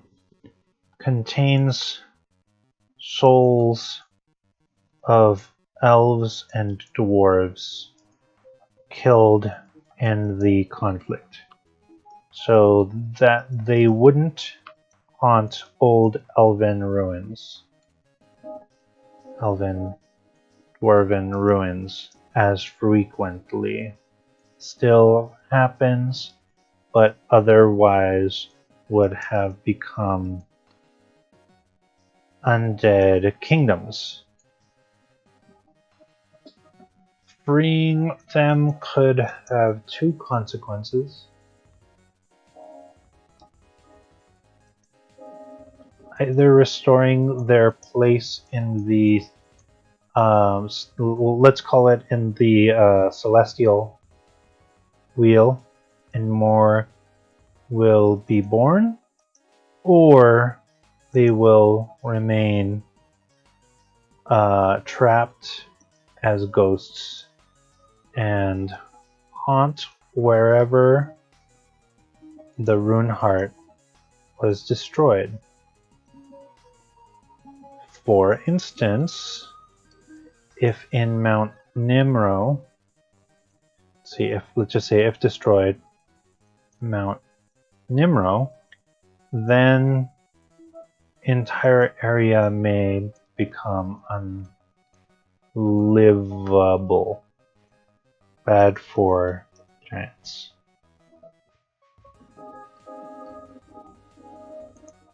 Might try to appeal to gods to prevent this fate. Kirgi or Abrasax might intervene. So that'll be fun. Basically, it'll give them some stakes. It won't give them like another side quest or another like long bizarre adventure to try and like undo the undoing of the rune heart, but it will give them a choice, and that's way more interesting.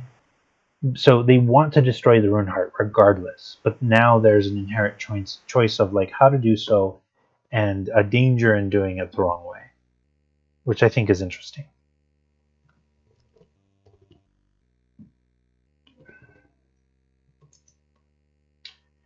All right, I think that's enough to say about the Thursday game. Friday, that is what you call it,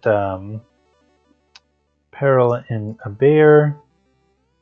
No game last week, maybe no game this week. Still in still in Temple of Water. Easy. Okay, nothing to be really done there. I remember them fighting a very Lovecraftian thing in the music video for Cartoon Heroes, but it's been a couple of decades since I last saw it, so details are fuzzy. There was some other music video I was thinking about recently, and it wasn't Cartoon Heroes, but I'll have to refresh my memory on that. It was so they didn't fight a Lovecraftian horror in it, but it was that the Remember the 80s Aqua song, which I didn't know existed until you pointed it out. And I love that song. All right, Peril and a Bear, very easy. Saturday, Tomb of Annihilation Adventurers League. Oops. So next game, not this week.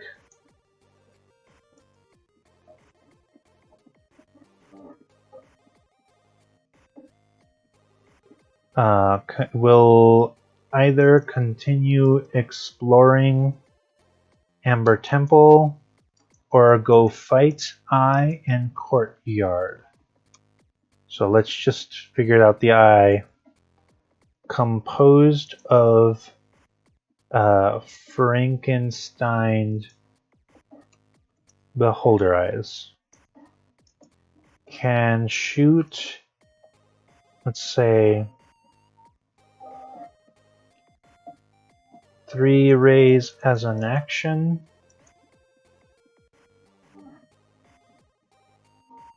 One ray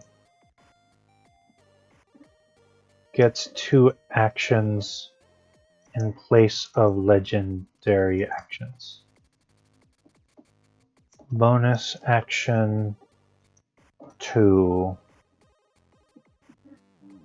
use Restrain Ray rather than Anti-Magic.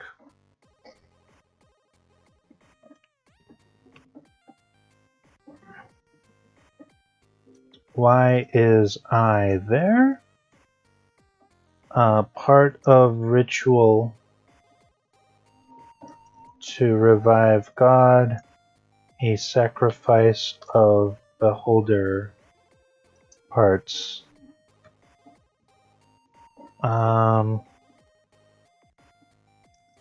Also 40 cultists to fuel the 3 items. Cleaver, ring, and rod. Likely to put over the top. The cultists surrender may raise red flags, but group may not care. If an item is completed, then it disappears and goes to Sararak. So this is a lot. Oh yeah, Back to the 80s is easily my all-time favorite Aqua song, but I only remember the live version of the MV.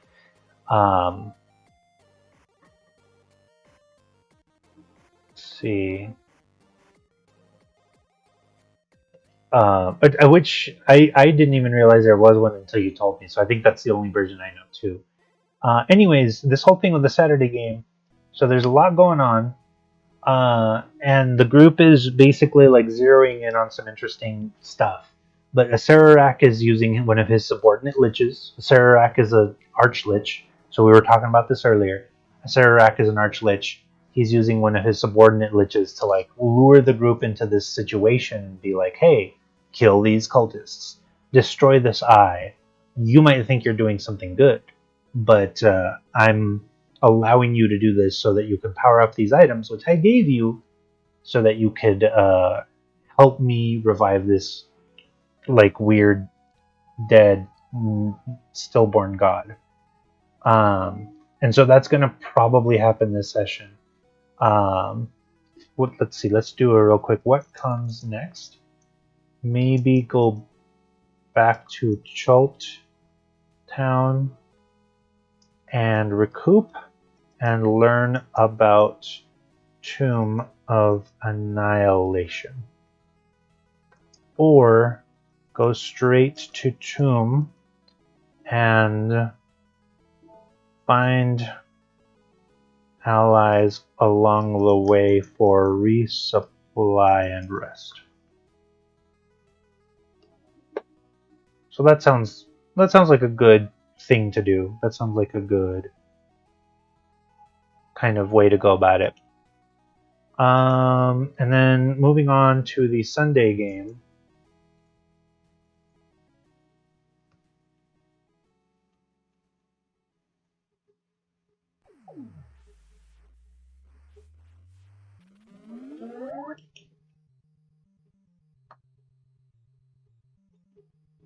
So war drums. No. Where monsters dwell. And so this game, let's see, lots of fighting. Just found temple where they will fight Aboleth and Bloodborrower. So the Bloodborrower is a big deal because they never met one. Now I'm going to say something very interesting and important, so if you happen to be in this game, which nobody here that I know of is, but if you're watching this after the fact, don't watch this part because this is a big, huge spoiler for my game. But blood borrowers are elves who were corrupted by an evil god into being super geneticists. They spend their time creating demons and aberrations. They are demigods in their own right after all the genetic alterations. Might use what is it? Shoot. Eberron.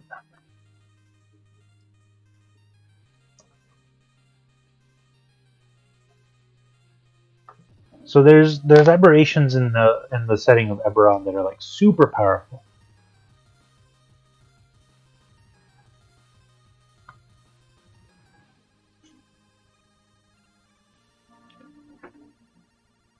And I think they're called the Dalkir.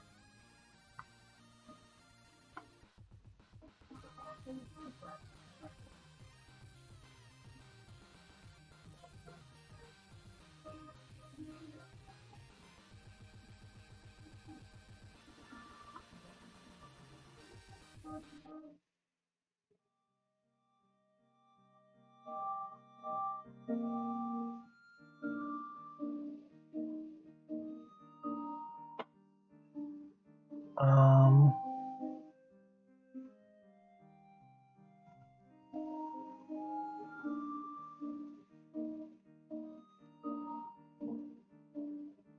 sorry, I'm reading stuff about the Dalkir, and it's actually pretty fascinating. So where were we? All right, might use Dalkir as template. CR20, like Pit Fiends, powerful, devious, alien, and ruthless. Blood Borrower and Amplified Aboleth will be rough fight. All immune to stunning, which I hate to do. All both able to exude poison as part as a reaction to being midged.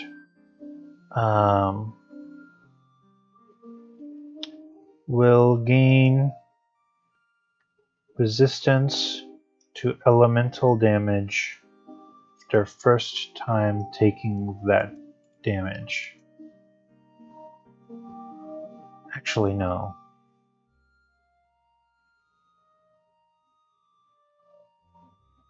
Will gain resistance to elemental damage after first time taking damage and gain 50 temp HP. Resistance falls off with this temp HP, but aggregates if more elemental attacks used. Okay, that feels better. So let's say they get hit by lightning and fire and acid. All of a sudden they have 150 temporary hit points that the party needs to burn through before they start taking regular damage. And of course, the resistance will do half damage through those temp HP, so that's going to be even more dangerous. Oh, I like that. That actually sounds really cool.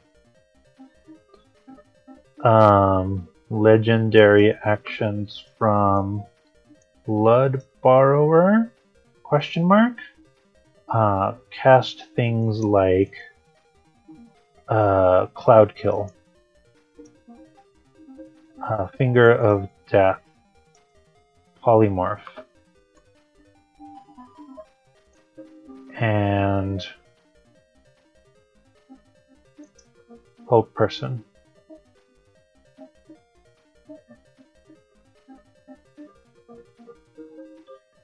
Let's see. Once all 4 have been used. See, I don't want to quite throw a power word kill out here, but let's see. Once all have been used, can use legendary action to cast 2 cantrips from Acid Splash, Poison something, Shocking Grasp, or what's another good one?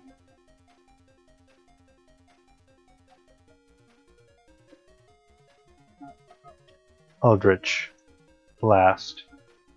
Total of 8. Alright.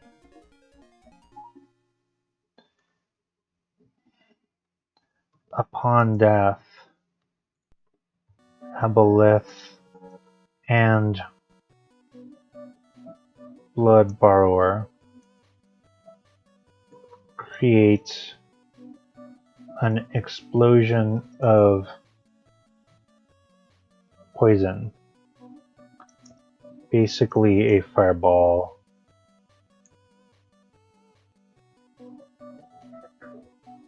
Yeah, it feels good. This should make them really sweat it. And they were after the last fight where people nearly permadied and they didn't sweat it as much. Like, I'm gonna make them sweat it this time. I might kill people this time. Let's see. Gather your things, Wolfric. We are going to the annual Blood Borrower meetup this weekend. Oh, I hate those, Agalor. The unhinged will always yell, "It's alive! It's alive!" when bringing this genetic abominations to life and is played out.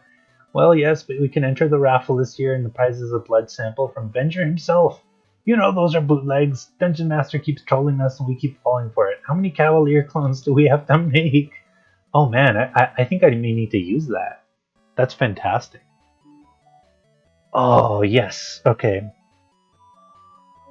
Blood Borrower can use its action to spawn clones of previous venturers.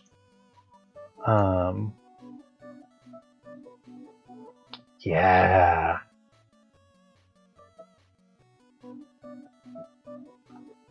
First turn, contingency, invisibility, blur.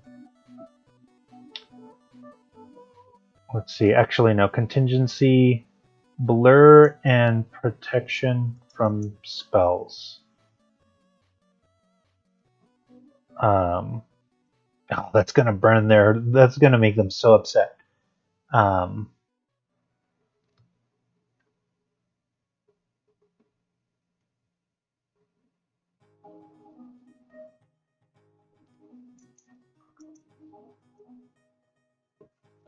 Because, let me see.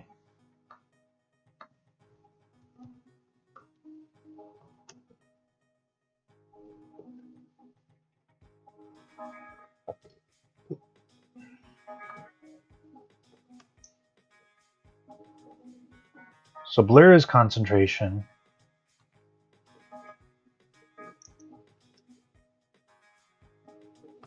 But mirror image is not.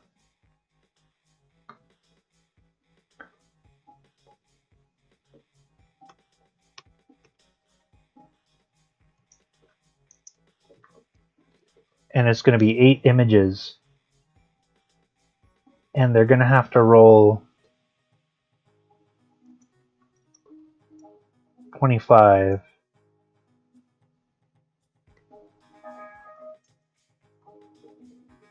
Mirror image must roll nat 20 on mirror image to hit until down to 4 images.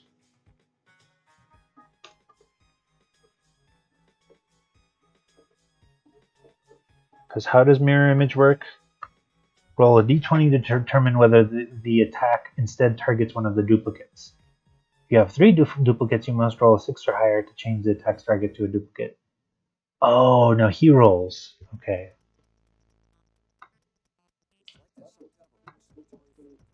So, BB for Blood Borrower must roll natural 1 on mirror image to hit to avoid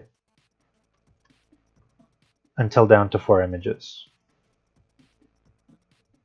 Also, hasted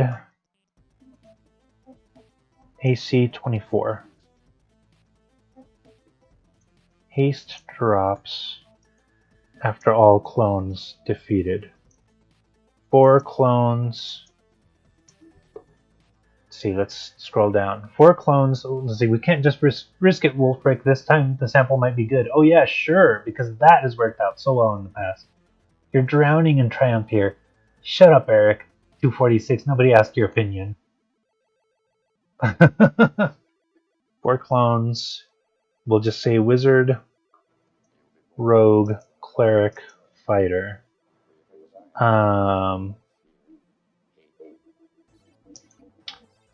Resemble tower folk. This will be really fun.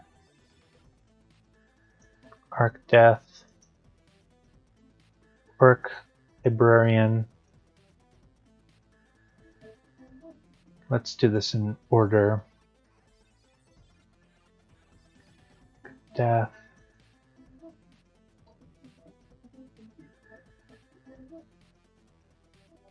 Actually, Arc Death will be the fighter.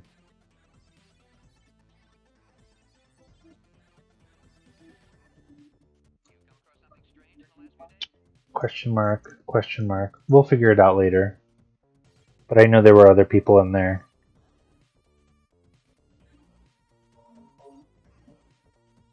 Oh yeah. We'll say the cleric was Tortle. There was a Tortle. No. I think it was it a Toad guy or a Turtle guy? I think it was Toad guy. Gripply, and then we'll figure the rest out. Cleric should be interesting. Okay. Yeah, that'll make the fight even more interesting.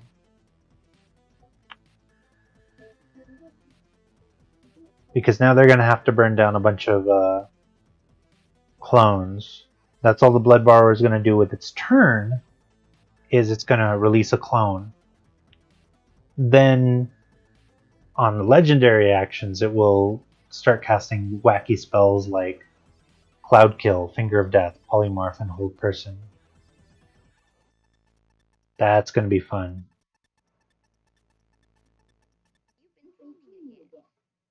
Cool. And then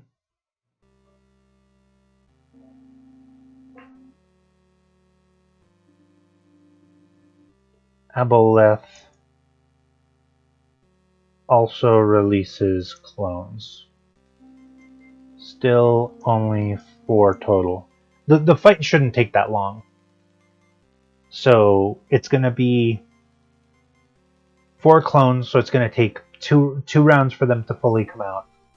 And then the creatures will get to do what they do. But that sounds good. That sounds fun. Man, this fight's going to be off the hook.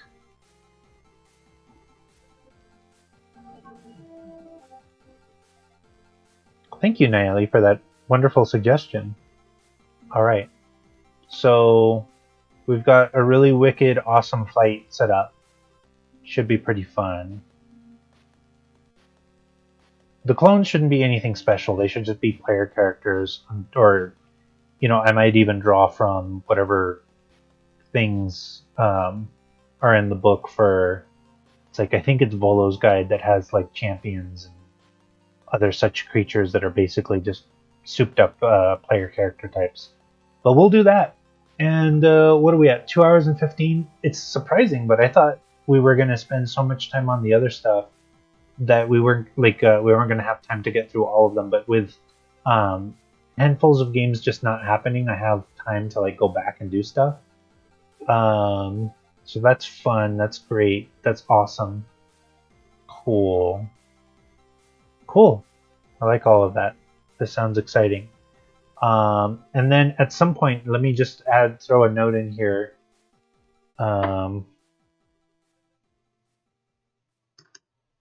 Maybe still, why is this highlighted?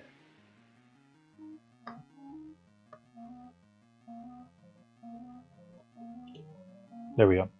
Maybe still plan for either heavy gear or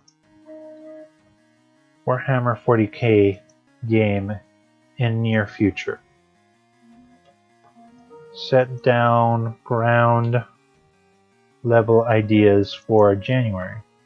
Because I might do that. I might run a game like that. You know how you guys are guilty of false advertising, right? You don't borrow blood, you just steal from people.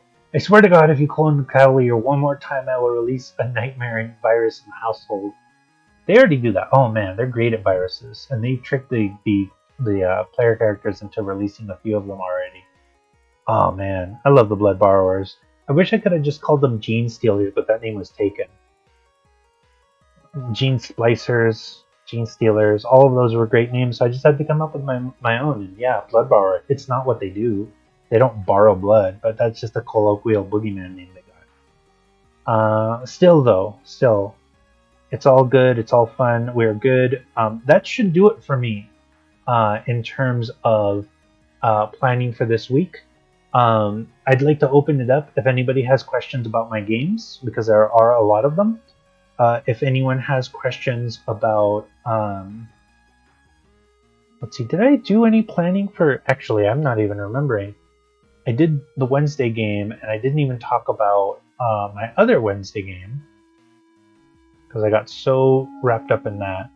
So Wednesdays, okay.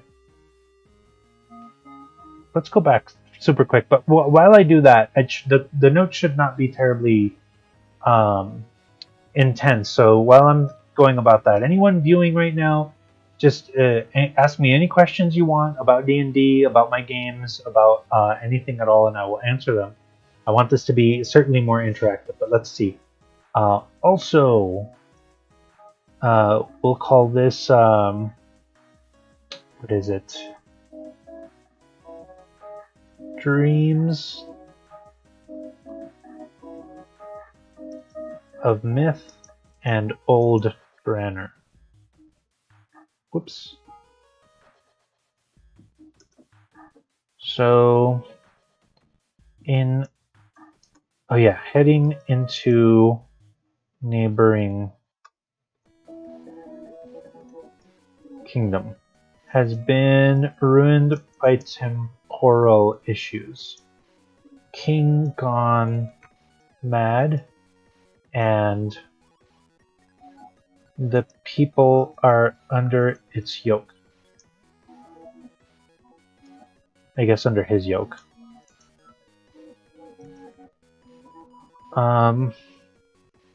Temporal issues have caused nightmare creatures to spawn at night.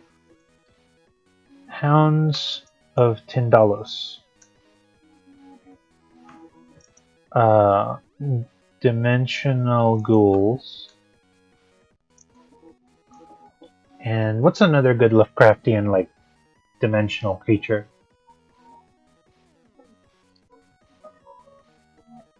Night gaunts.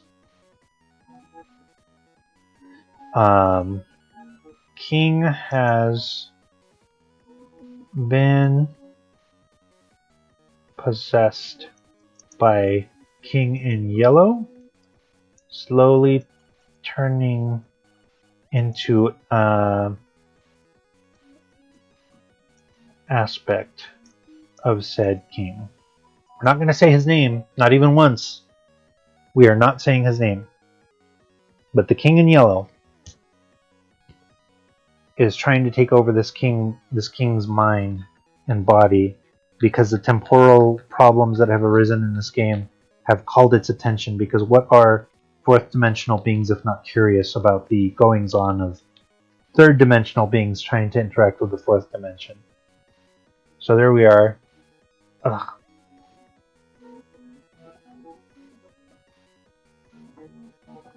Sorry, I'm having this problem adjusting my eyes all of a sudden.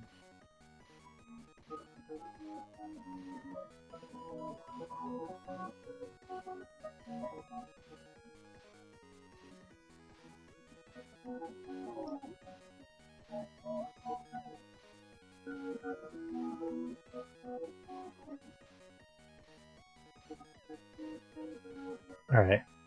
Okay, since we're on the topic, do blood borrower creations degrade the more they are used, or are they stable in terms of genetics? Is it accelerated aging a factor? That's a great question. Blood borrowers create things like demons and aberrations. So in this world, there's no other dimensions, or at least not yet. They're starting to learn about them. But let's see. Let me just do a little quick thing here. We'll spin over to that spot. So blood borrowers obsessed with creating perfect life forms. In reality, they created all life forms. These are more secrets that my players should not know. Cataclysm, a horrible creature whose name must never be mentioned. You say, oh no, Carlos Salinas de Gortari has returned. They created all life forms. So orcs, gnolls, goblins, etc. No humans. So this is something that's been established from a long time ago. Dwarves, elves, uh, asterisk, halflings, or gnomes. So the so-called fair races do not exist in this world. Drow are an exception and are half blood borrower.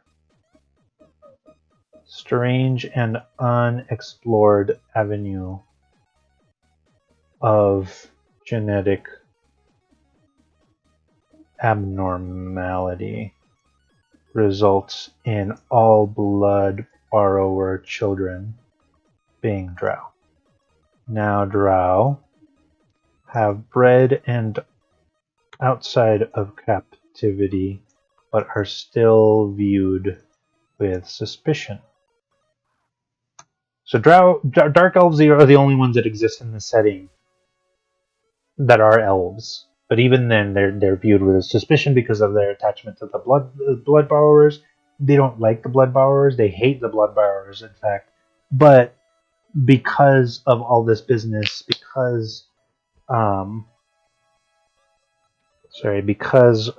were nominally created by the blood borrowers, they are viewed by suspicion by all other races, who, by the way, don't know that the blood borrowers created them. They think, oh, just these drow, just these aberrations and demons. It's everything, but nobody knows that.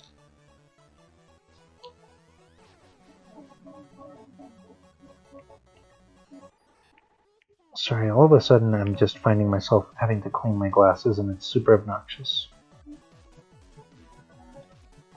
But it does feel way better because they're not all gross.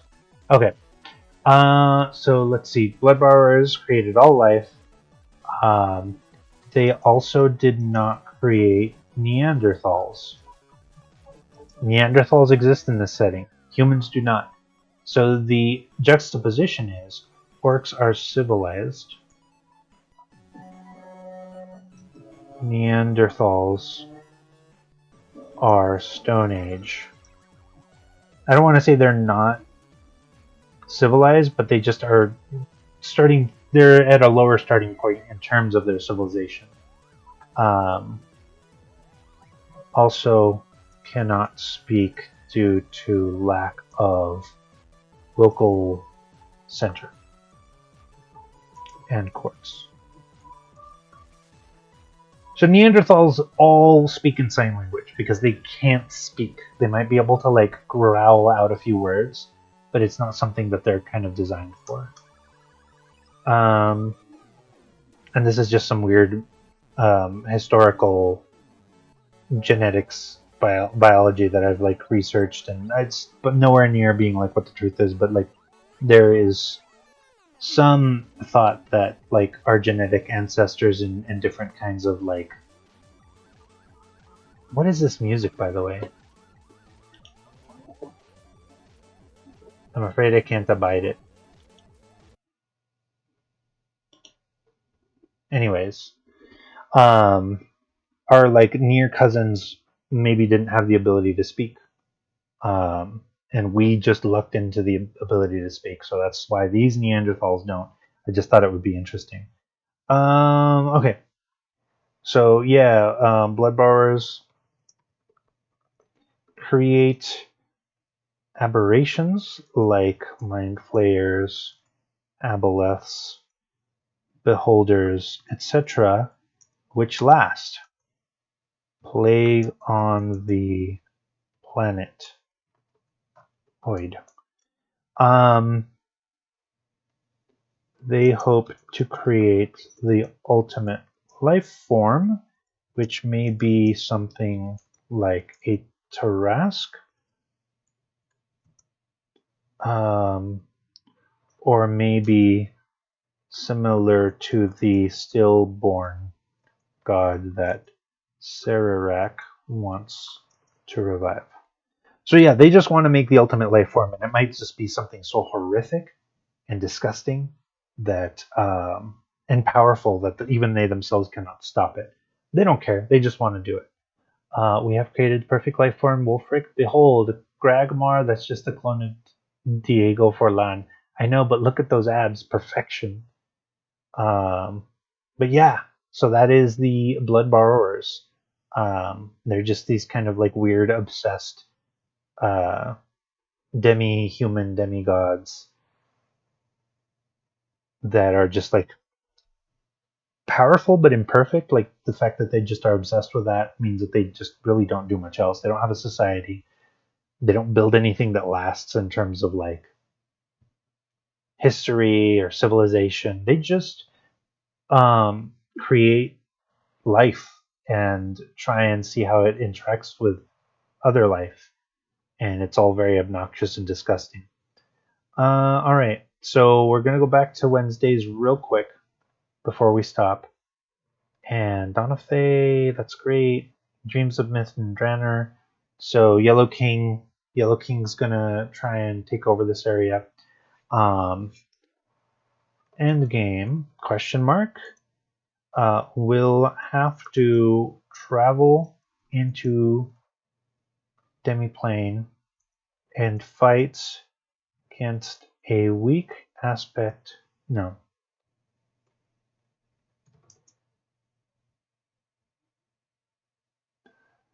Let's see.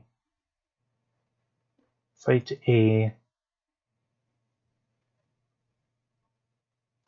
figment or dream of the Yellow King to render it back to sleep and unable to act in this realm for another 12 years. You know what? 13 years. So the group will then know we're going to have to keep doing this every 13 years. Like it's going to be a real Stephen King's It situation. But eventually they'll go into the demiplane, fight the figment, probably kill the king in the process, and then gain the loyalty of the kingdom in question. So kill king, defeat yellow dude, and gain loyalty of kingdom.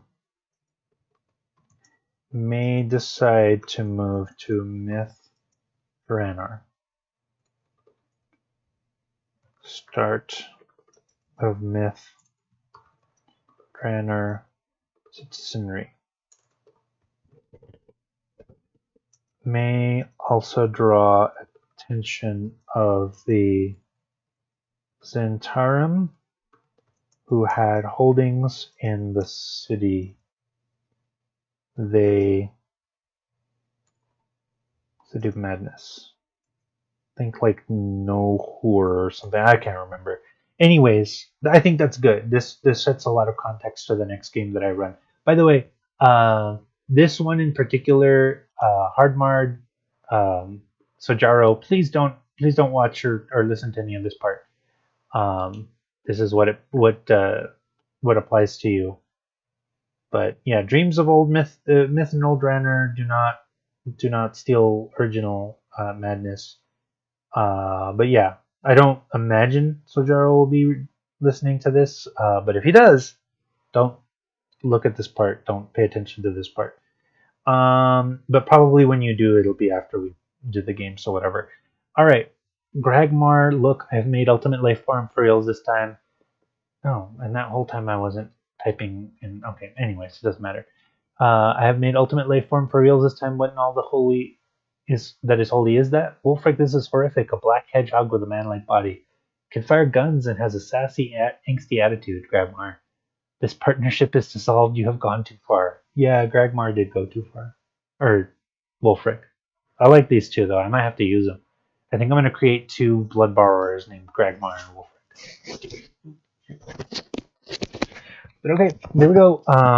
We are at 2 hours and 30 minutes, which is more than I had allotted, but still pretty good. I do not, or I have not been streaming as much as I wanted to. I hope to change that. We're going to try, fingers crossed, to stream tomorrow. do some Final Fantasy V, to do the same on Thursday, do some more Final Fantasy V, even though it's going to be Thanksgiving. That's okay, we'll still do it, especially since I've got the time. And we may even do another different role playing related thing somewhere near the end of all of this, maybe on a Friday or a Saturday morning. And I don't know. We'll consider it. It should be fun. All right. So, any other last minute questions? Any comments or what have you? Please speak your mind now. I would love to hear from y'all. I would love to know your opinions. Is this a good format? Is this a fun thing for you? Are you interested in hearing me speak about my campaign planning and by extension my campaigns? Whoops, that should not have happened.